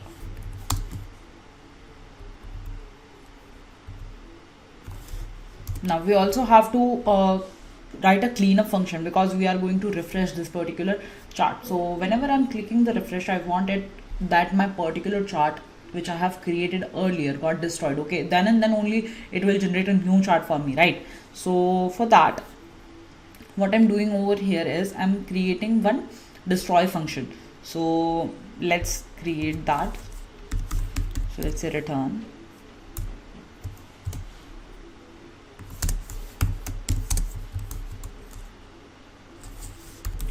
new chart dot destroy.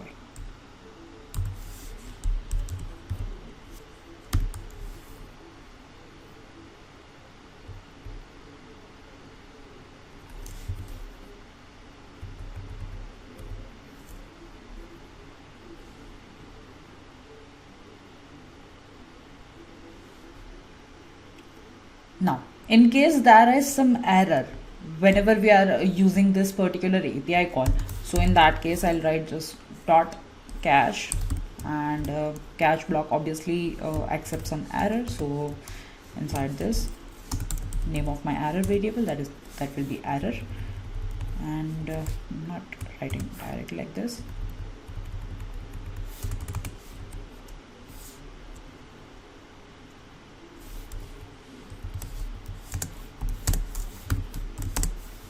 Now over here we will console whatever the error is. So let's say console dot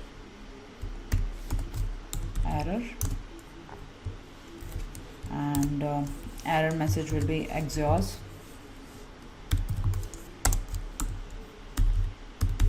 error, and whatever the error had occurred over there. Okay,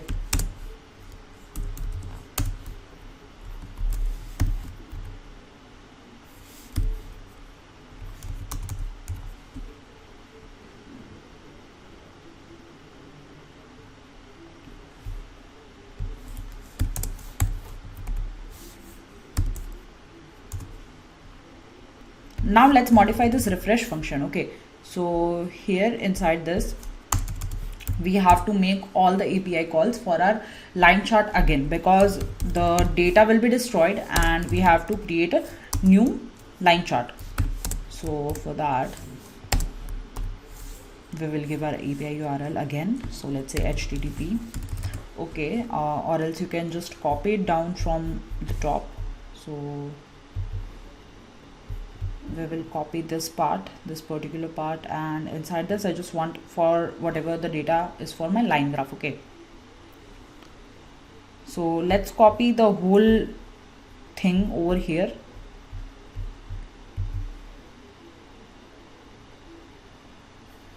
So I'm copying this whole part and pasting it over here.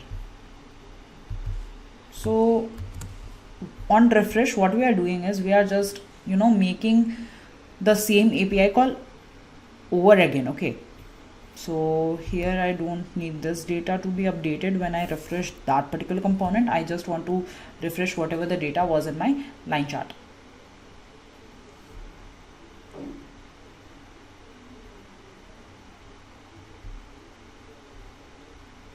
And this is for pie chart, so I'll remove this as well.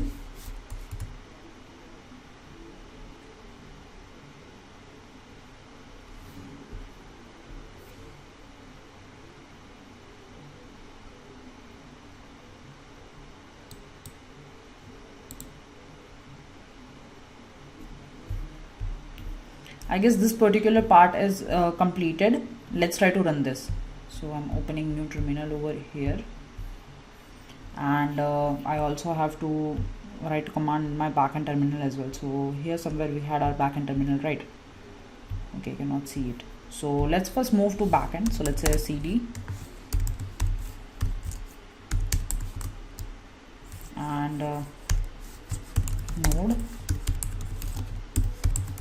This will start our backend server. Okay, so our backend server is running. Now let's try to run this, and let's try to debug the code wherever we are getting the error. Okay, now you can see we have few errors over here. Let's try to import our exhaust. So let's say import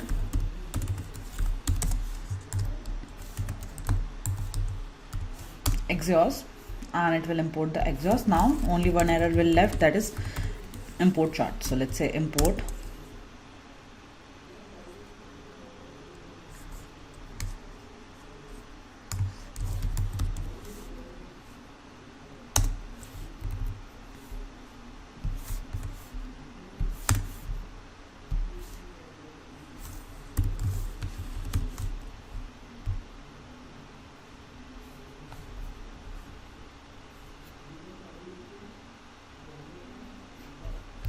So I'll try to rerun this again.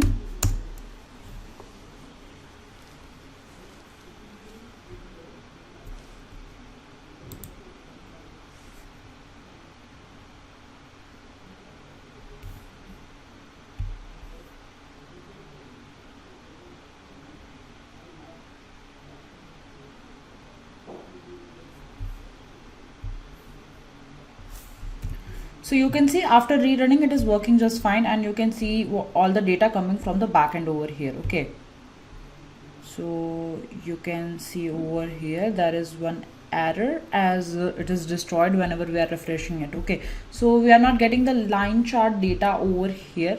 We will try to fix this part. Okay, so let's just do that. I'm moving back to my VS Code, and let's try to figure out what is the error happening over here and why our code is breaking whenever we are trying to refresh. Okay, so let's try to understand what is this saying first. So first of all, you can say that reading destroyed because on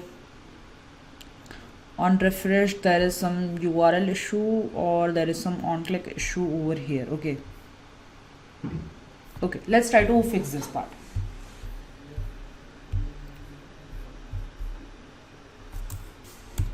So there was this small error. One was I have not returned that from the API. I just want the line graph data, so I'll be fetching the line graph data over here, not the all data. And One more thing, there won't be any spaces in my get element by id name. Okay, so make sure you do that right, and let's look at the output. And one more thing, I have also given the data in my card. So if I'll just show you over here, see, I have fetched the data from my backend and I have given it to the all card. So card data dot total revenue for the revenue card, and similarly for your transaction card, for total likes card, and for total users card. Okay, now let's move to our output and let's see what we got. So here you can see this is working just fine. Now what we have to do is we just have to create this top product card over here, and we have to create a side menu over here. Okay, so I guess this is looking very beautiful. But one more thing, if you have noticed over here in the final product, in this you can see we have added some scroll bar properties, but it is not actually implemented. So for that we have to install one module. So let me just show you. So let's say Tailwind scroll bar, and you can see this npm JS scroll bar. So here I'm just copying this down and moving to my VS Code inside my new terminal. I'm just pasting this command. Okay, so if you read this particular documentation, you will see over here there are some required plugins. Okay, so we have used this complete list of utilities, and you can read this, but we have to add this particular plugin inside our Tailwind config.js. Okay, so I'm copying this required plugin and moving to my VS Code, and inside my Tailwind config I'm pasting this inside this plugin. Now let's move back to our output. Now you can see the difference between our scroll bar. So scroll bar thumb is in a different color. This is very thin and looking very aesthetic, right? Now what we have to do, we have to create this particular top product card. So we have already sent the data in our product card using a props. Now we will see how to create this and how to change the data whenever your month is getting changed. So let's move ahead and do that. So let's move back to our VS Code, and inside this I'll be opening my topcard.js. Okay, so here I'm letting everything as it is, just removing this top product card. Now inside this particular function I'll be creating my backend side by side for this one. Okay, because now you know how to create a front end and you have the little overview about it, so you know how to create backend as well. So I'll be doing it side by side. So first of all I'm starting with the backend part. So let's say const, again we will be using use state. So let's say chart comma set chart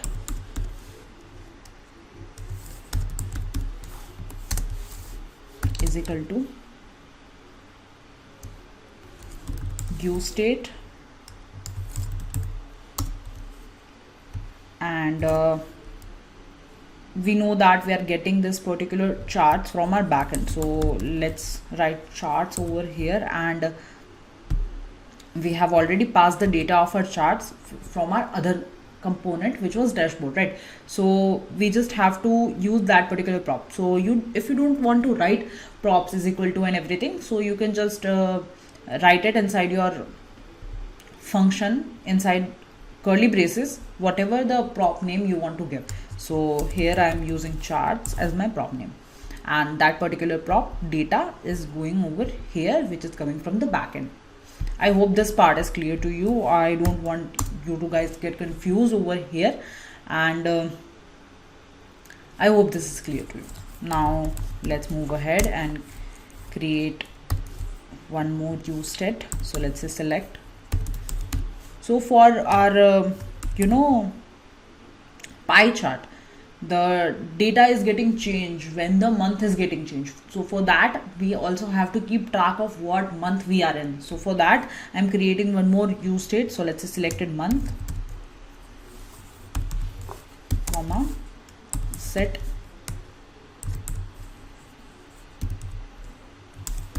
selected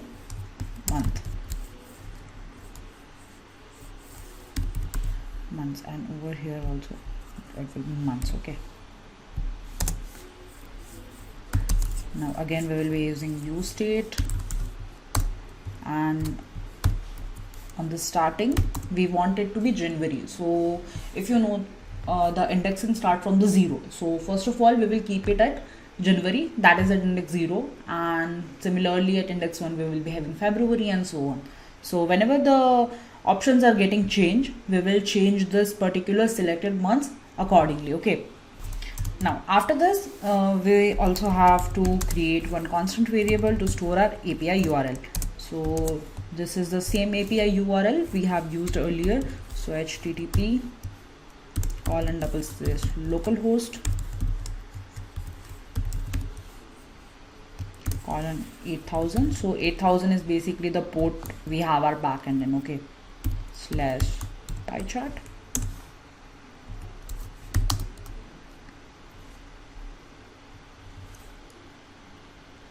Now after this we have constant months.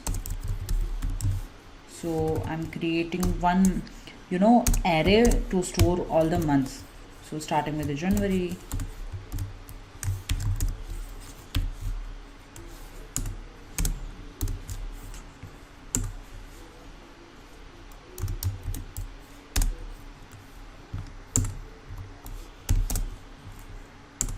December. Okay, after months we have constant options is equal to responsive. This is similar to what we have done for our line chart. Okay, responsive, we will make it true. We will write maintain aspect ratio as false.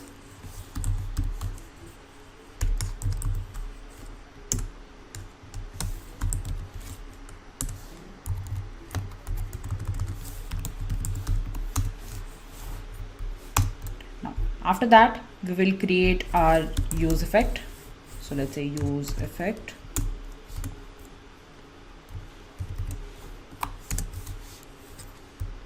this is also similar to what we have already done. Okay,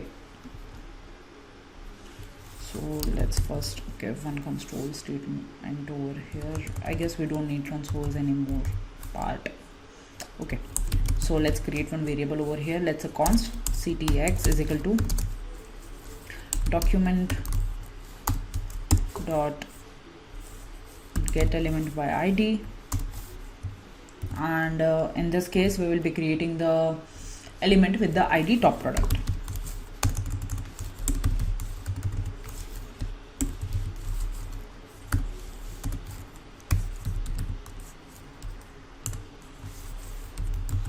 Chart dot get context.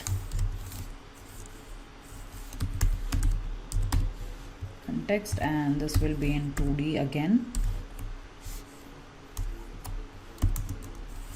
Now const new chart is equal to new chart, and inside that we will again pass ctx comma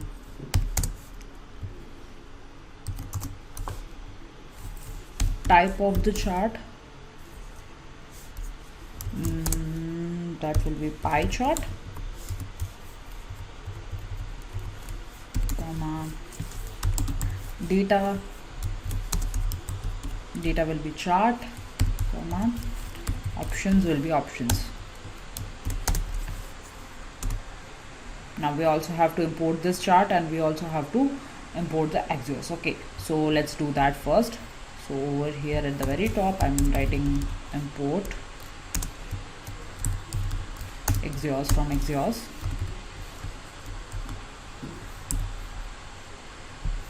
and over here import chart,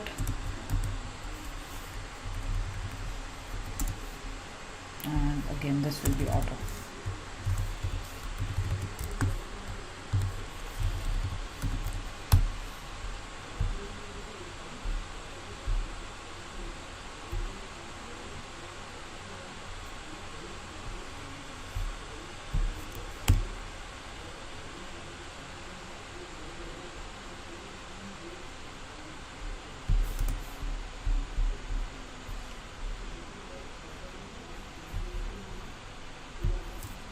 Now what we have to do is we have to set chart as new chart,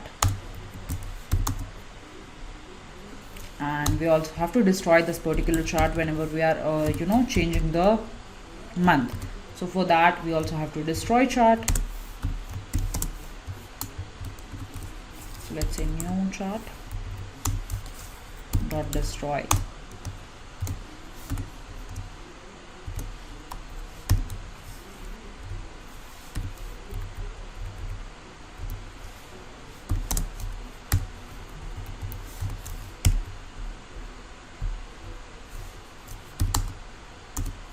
After this we will create one more function to change the month. So for that we have to keep track of what month we are in, and on change of whatever the month is getting changed, on that we will use this particular function to keep track. So let's say handle month change. Month change is equal to, inside this we will pass event.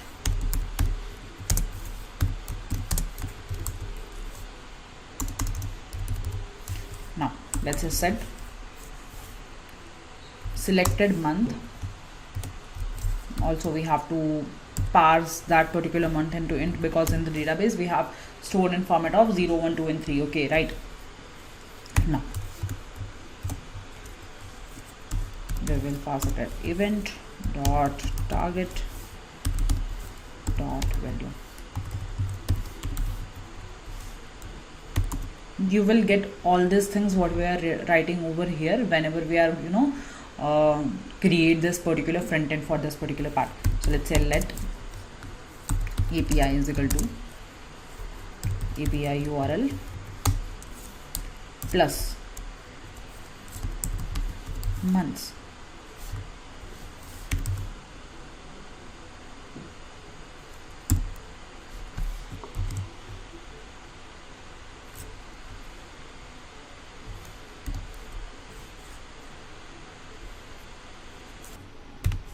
Now inside this we will pass event dot target dot value. Outside this we will make use of our exhaust to get that particular month's API. So let's say exhaust dot API, and as we all know that API request using exhaust return the promise, so we also have to make use of then. So dot then, and whatever we get in return is response.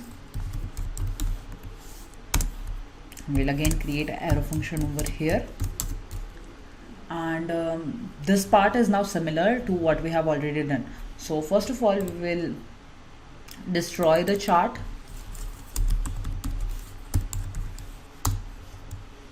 because our month is getting changed, so we want that particular old chart to get destroyed.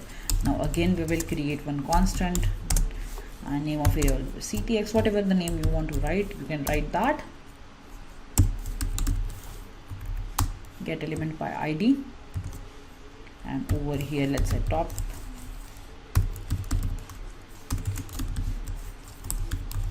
products slash chart, then write get context, and we want this particular chart also in 2D, so let's say 2D.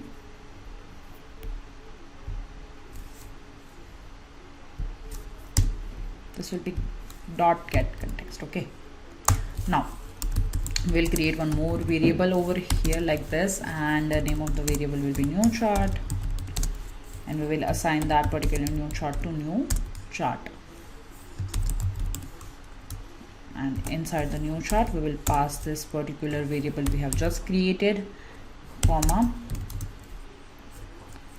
type of our particular chart. So the type of the chart is pie, then data. So data is basically whatever we got in response, so response dot data dot pie chart.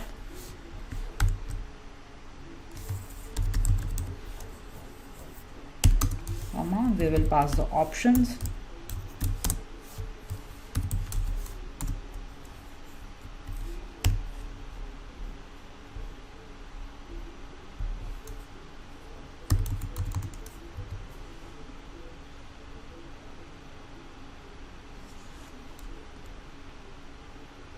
Now we will also set the chart as a new chart. Now after doing this much, we also have to, clean up the chart we have created. So let's say return new chart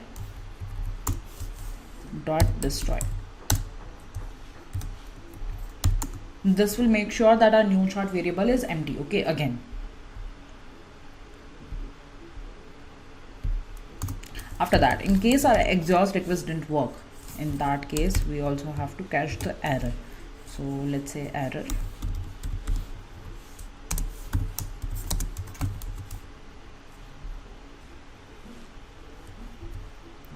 Now inside this particular cache block, we will write console.log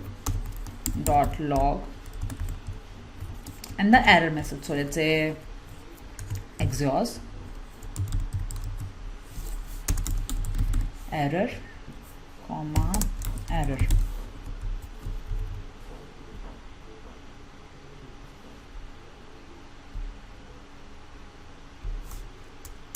No.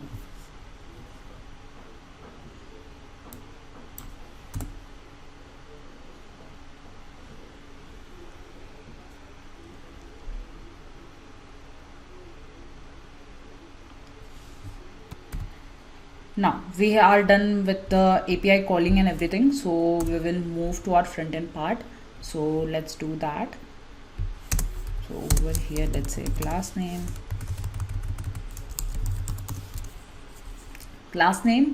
and let's say card over here, and we will give styling to this. Okay, so we will be writing an inline style over here, starting with the height. I'm giving 9 rem over here, so you can change height and everything according to your requirements. Okay, and then width will be 20 rem.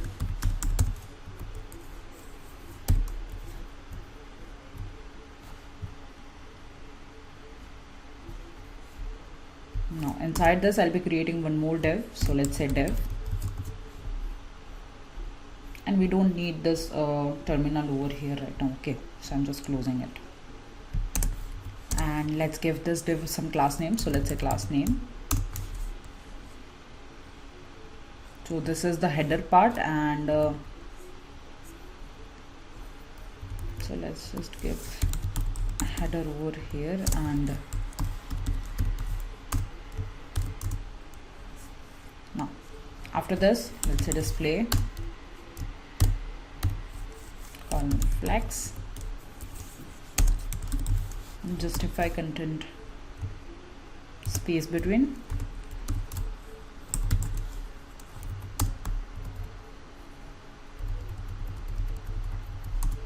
So this is basically our header part. So we also have to give span over here. Inside this, we will write whatever the heading we have. So let's say top products.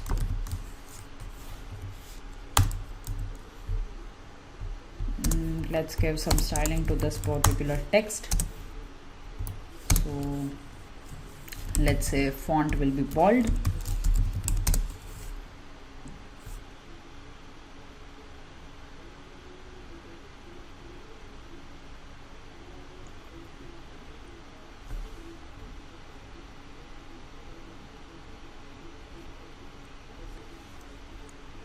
And for the large screen, we will be having text as small, and for small screen,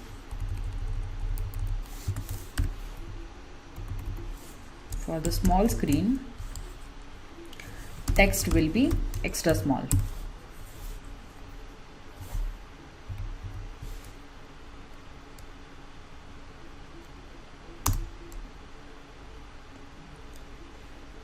On very same line of where we have returned the heading, we also want this drop down box and where you can select whatever the option for the month you want to select. Okay, so for that I'm creating one select tag. So I see select like this, and let's give some class names over here. Inside this, I'll keep my text as extra small, font as thin, and text will be slate 700. So this is basically almost black color but grayish type. Okay, now value will be selected month.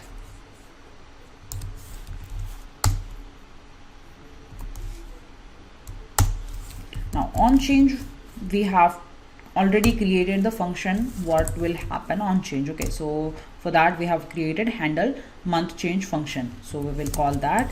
We'll also give some styles over here. Let's say margin right, all in 0.5 rem. You can change this according to your requirements. Okay,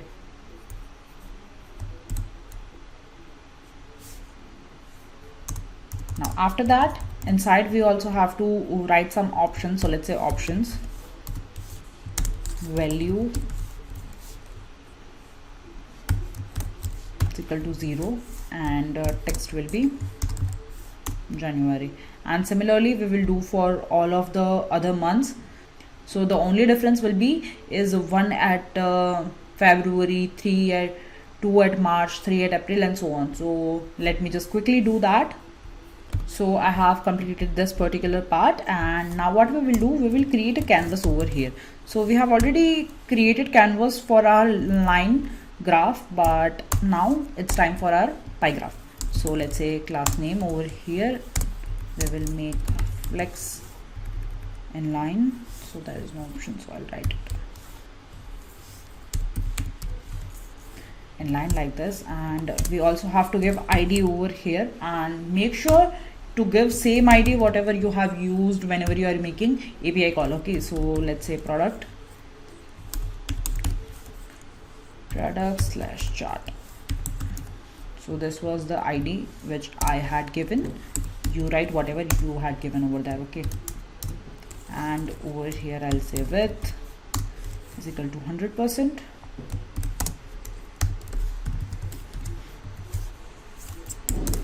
comma height will be 100% too, or let's say we keep height as 90%.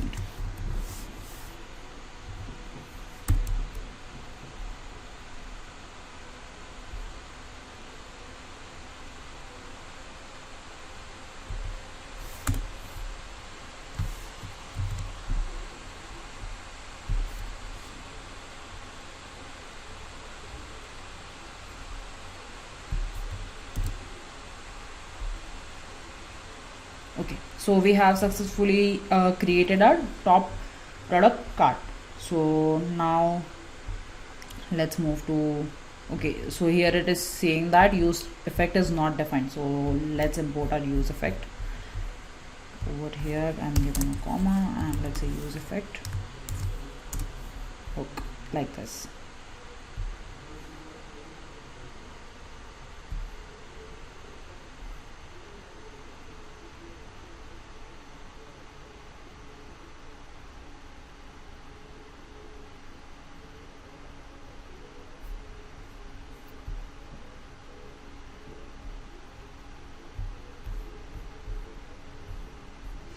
Okay, we have imported the use effect, but I don't know why it is showing the error.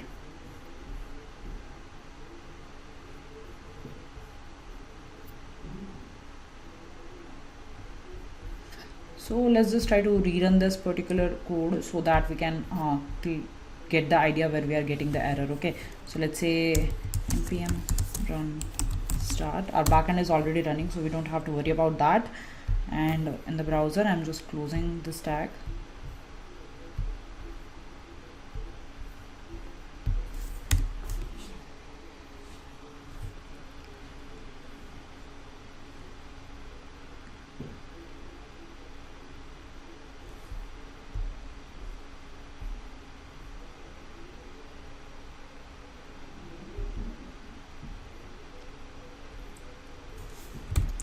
Now let's move ahead and look at the output. So over here you can see this is working just fine. We have completed all the parts. Now we just have to create this menu bar. Okay, so let's also check by changing the months. Let's see the data is changing or not. So you can see the data is changing whenever you are changing the month, and this part is also looking fine and it's working good.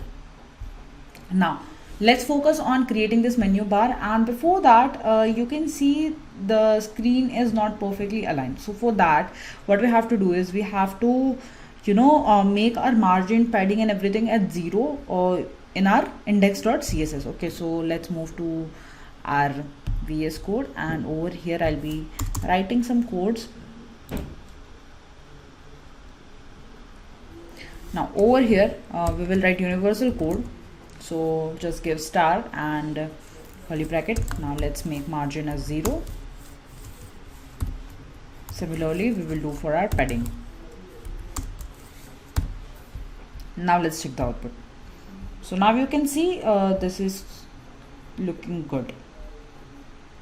Now let's move ahead and create our menu.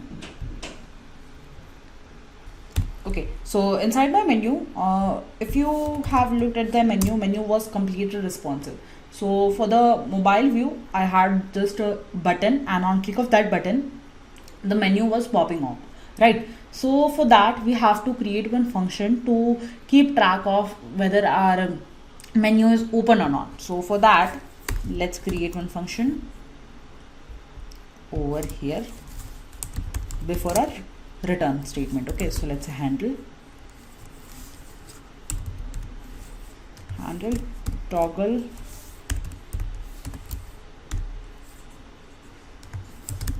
sidebar, and just like this, over here we will set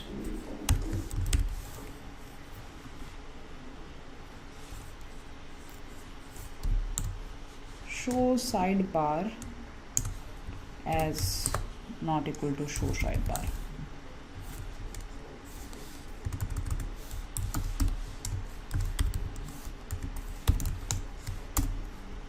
Okay, we also have to create this variable, so I'll be making use of my use state hook. So let's say const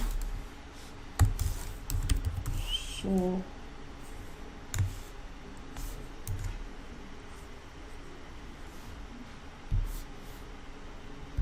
set sidebar.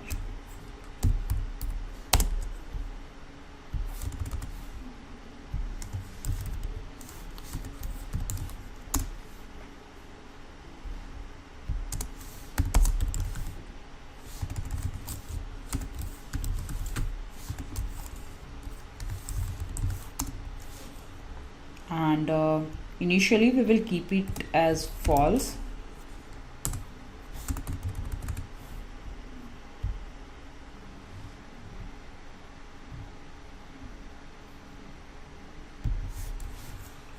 Now this was about our toggle button. Now let's move to the main part. So let's say button. First of all, we'll create the button, and on click of the button, handle toggle sidebar will be called. Okay,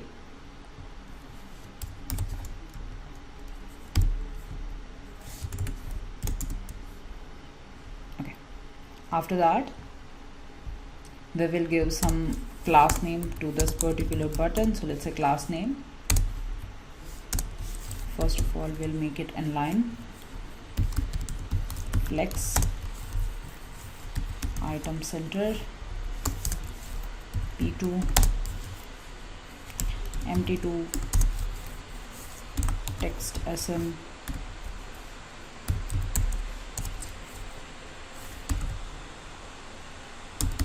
text gray 500. Now background will be black, so let's say black. Then rounded, let's give it 2 XL, I guess. For small displays, I want it to be hidden. And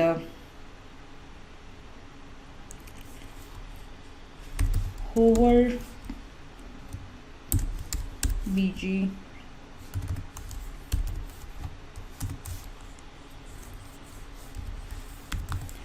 gray and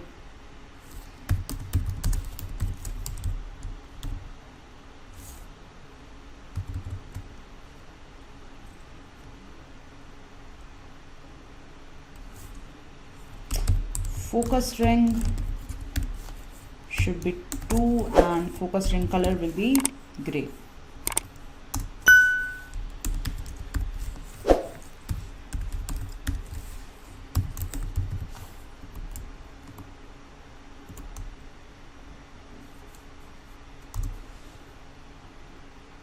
Now inside this I already have one SVG. You can use any icon you like. Okay, so I'm just pasting whatever the SVG I have copied.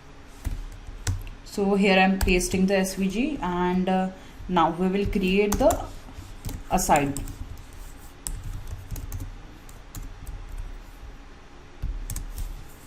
Inside this I'm also giving it some ID. So let's say default sidebar.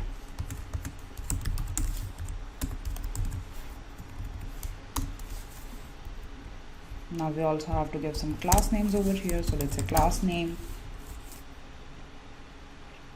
and we will give the styling using Tailwind CSS but in a dynamic form. So you can give a dynamic styling using curly braces and backticks. Okay, so we'll make use of this backticks. Now I'll start writing. Let's say fixed top 3 for large devices. Left will be 4, my Z will be 40, width will be 64, height will be, let's give 95%, and transition transform.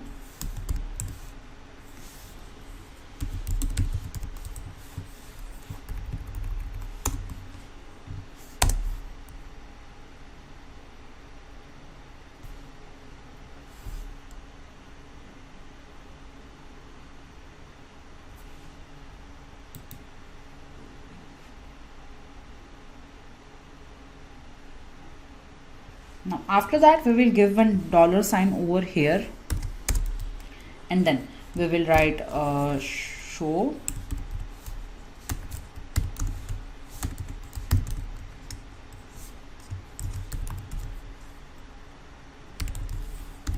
sidebar is a question mark.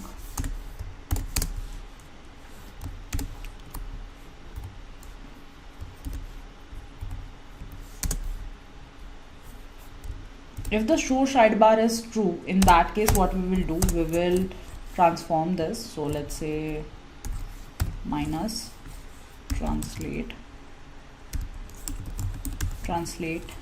from X full. Okay, otherwise for small devices we will say translate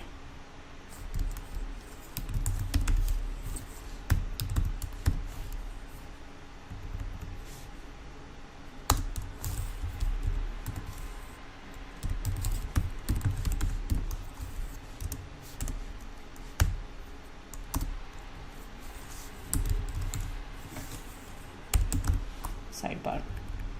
So we have successfully created. Now we will create one more div over here, and whenever we will be clicking on this particular div, the sidebar will be closing as well. So let's do that. So let's say class name, height will be full, px will be 3, py will be 4, rounded to XL, overflow,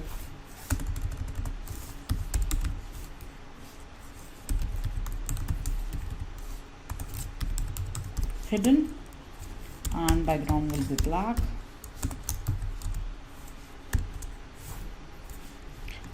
and on click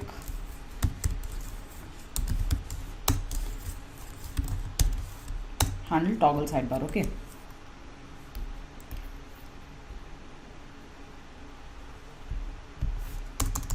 Now inside this we will start creating our the tags whatever we wanted to put. So let's say div over here. So first one was the company name, so I'm doing that. Heading will be 5, flex, justify, center, or let's say start. Okay, doesn't really matter. And over here let's say span. Also give some class names over here. So first one was text white, font bold, text 3XL, and we also have to write Intellipaat over here, which is our company name. Now I'll be creating one UL tag over here like this, and let's give this UL tag some styling. So let's say class name, and what I'm giving over here is just a space from my y-axis, that will be 3, and font will be medium, and padding from left will be 4, and flex will be grow, like this. Now inside this I'll be having my list. So this is the list we will be copying for all the components. So let's say class name. Over here we will be making display flags, item center, padding will be 2, text will be of gray 900, rounded 2XL, or let's make the text white color. Okay, so let's say white,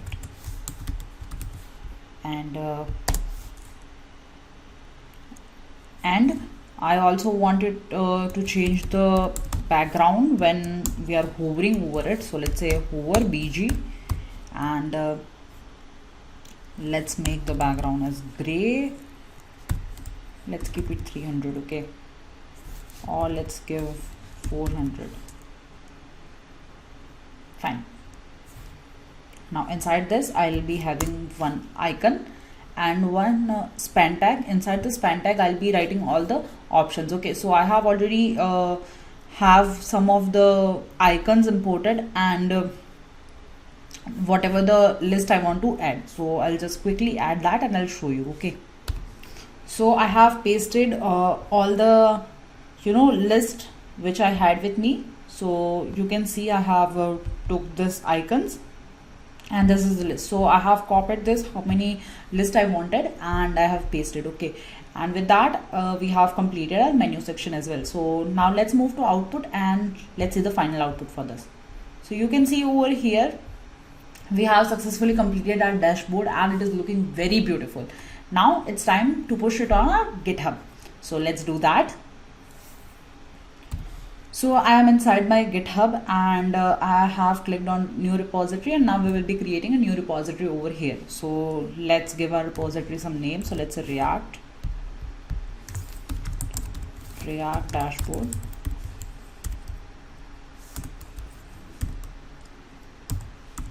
dashboard, and click on create repository over here. Okay,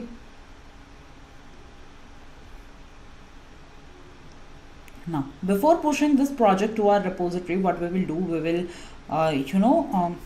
remove our node modules first, because it will be very heavy otherwise. So I'll just move to my project over here, and I'll remove all the node modules from this.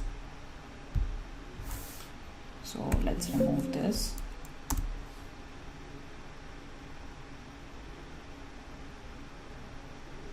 And we will also remove this node modules.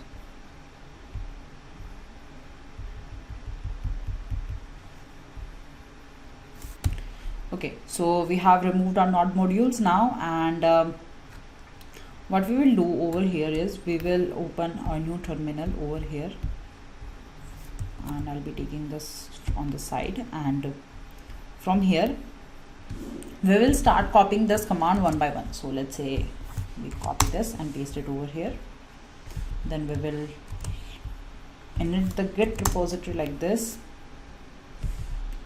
And I don't think we need to add readme file, so let's say git.add like this, and then we will commit whatever the repository. Then we will add the branch over here.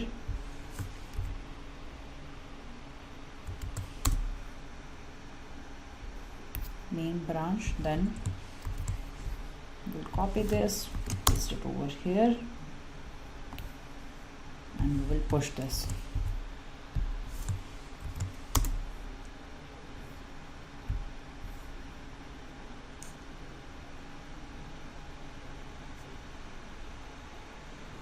After a few minutes, your project will be pushed on GitHub. Now let's refresh our repository, and you can see your project is already deployed, and it has already created a readme file, but I don't think this readme file is appropriate, so let it be. Okay, and with that we have successfully pushed all of our code to GitHub, and you can see we have created this beautiful project. In this video, we have learned how to manage the front end, how to create JSON server, how to manage API requests, how to fetch the data from the backend, and how to create this beautiful UI as well. So if you guys like the video, do like, share, and don't forget to subscribe to Intellipaat YouTube channel. I'll see you guys in next video with amazing React project. Till then, keep creating those projects. Thank you so much. Just a quick info guys, Intellipaat offers a full stack developer course which enable you to learn tech stack from both front end and back end. Through this course, you will gain hands-on experience with the skills and technologies such as SQL, Java, data structure, JavaScript, HTML, CSS, Node.js, and React under the guidance of industrial professionals.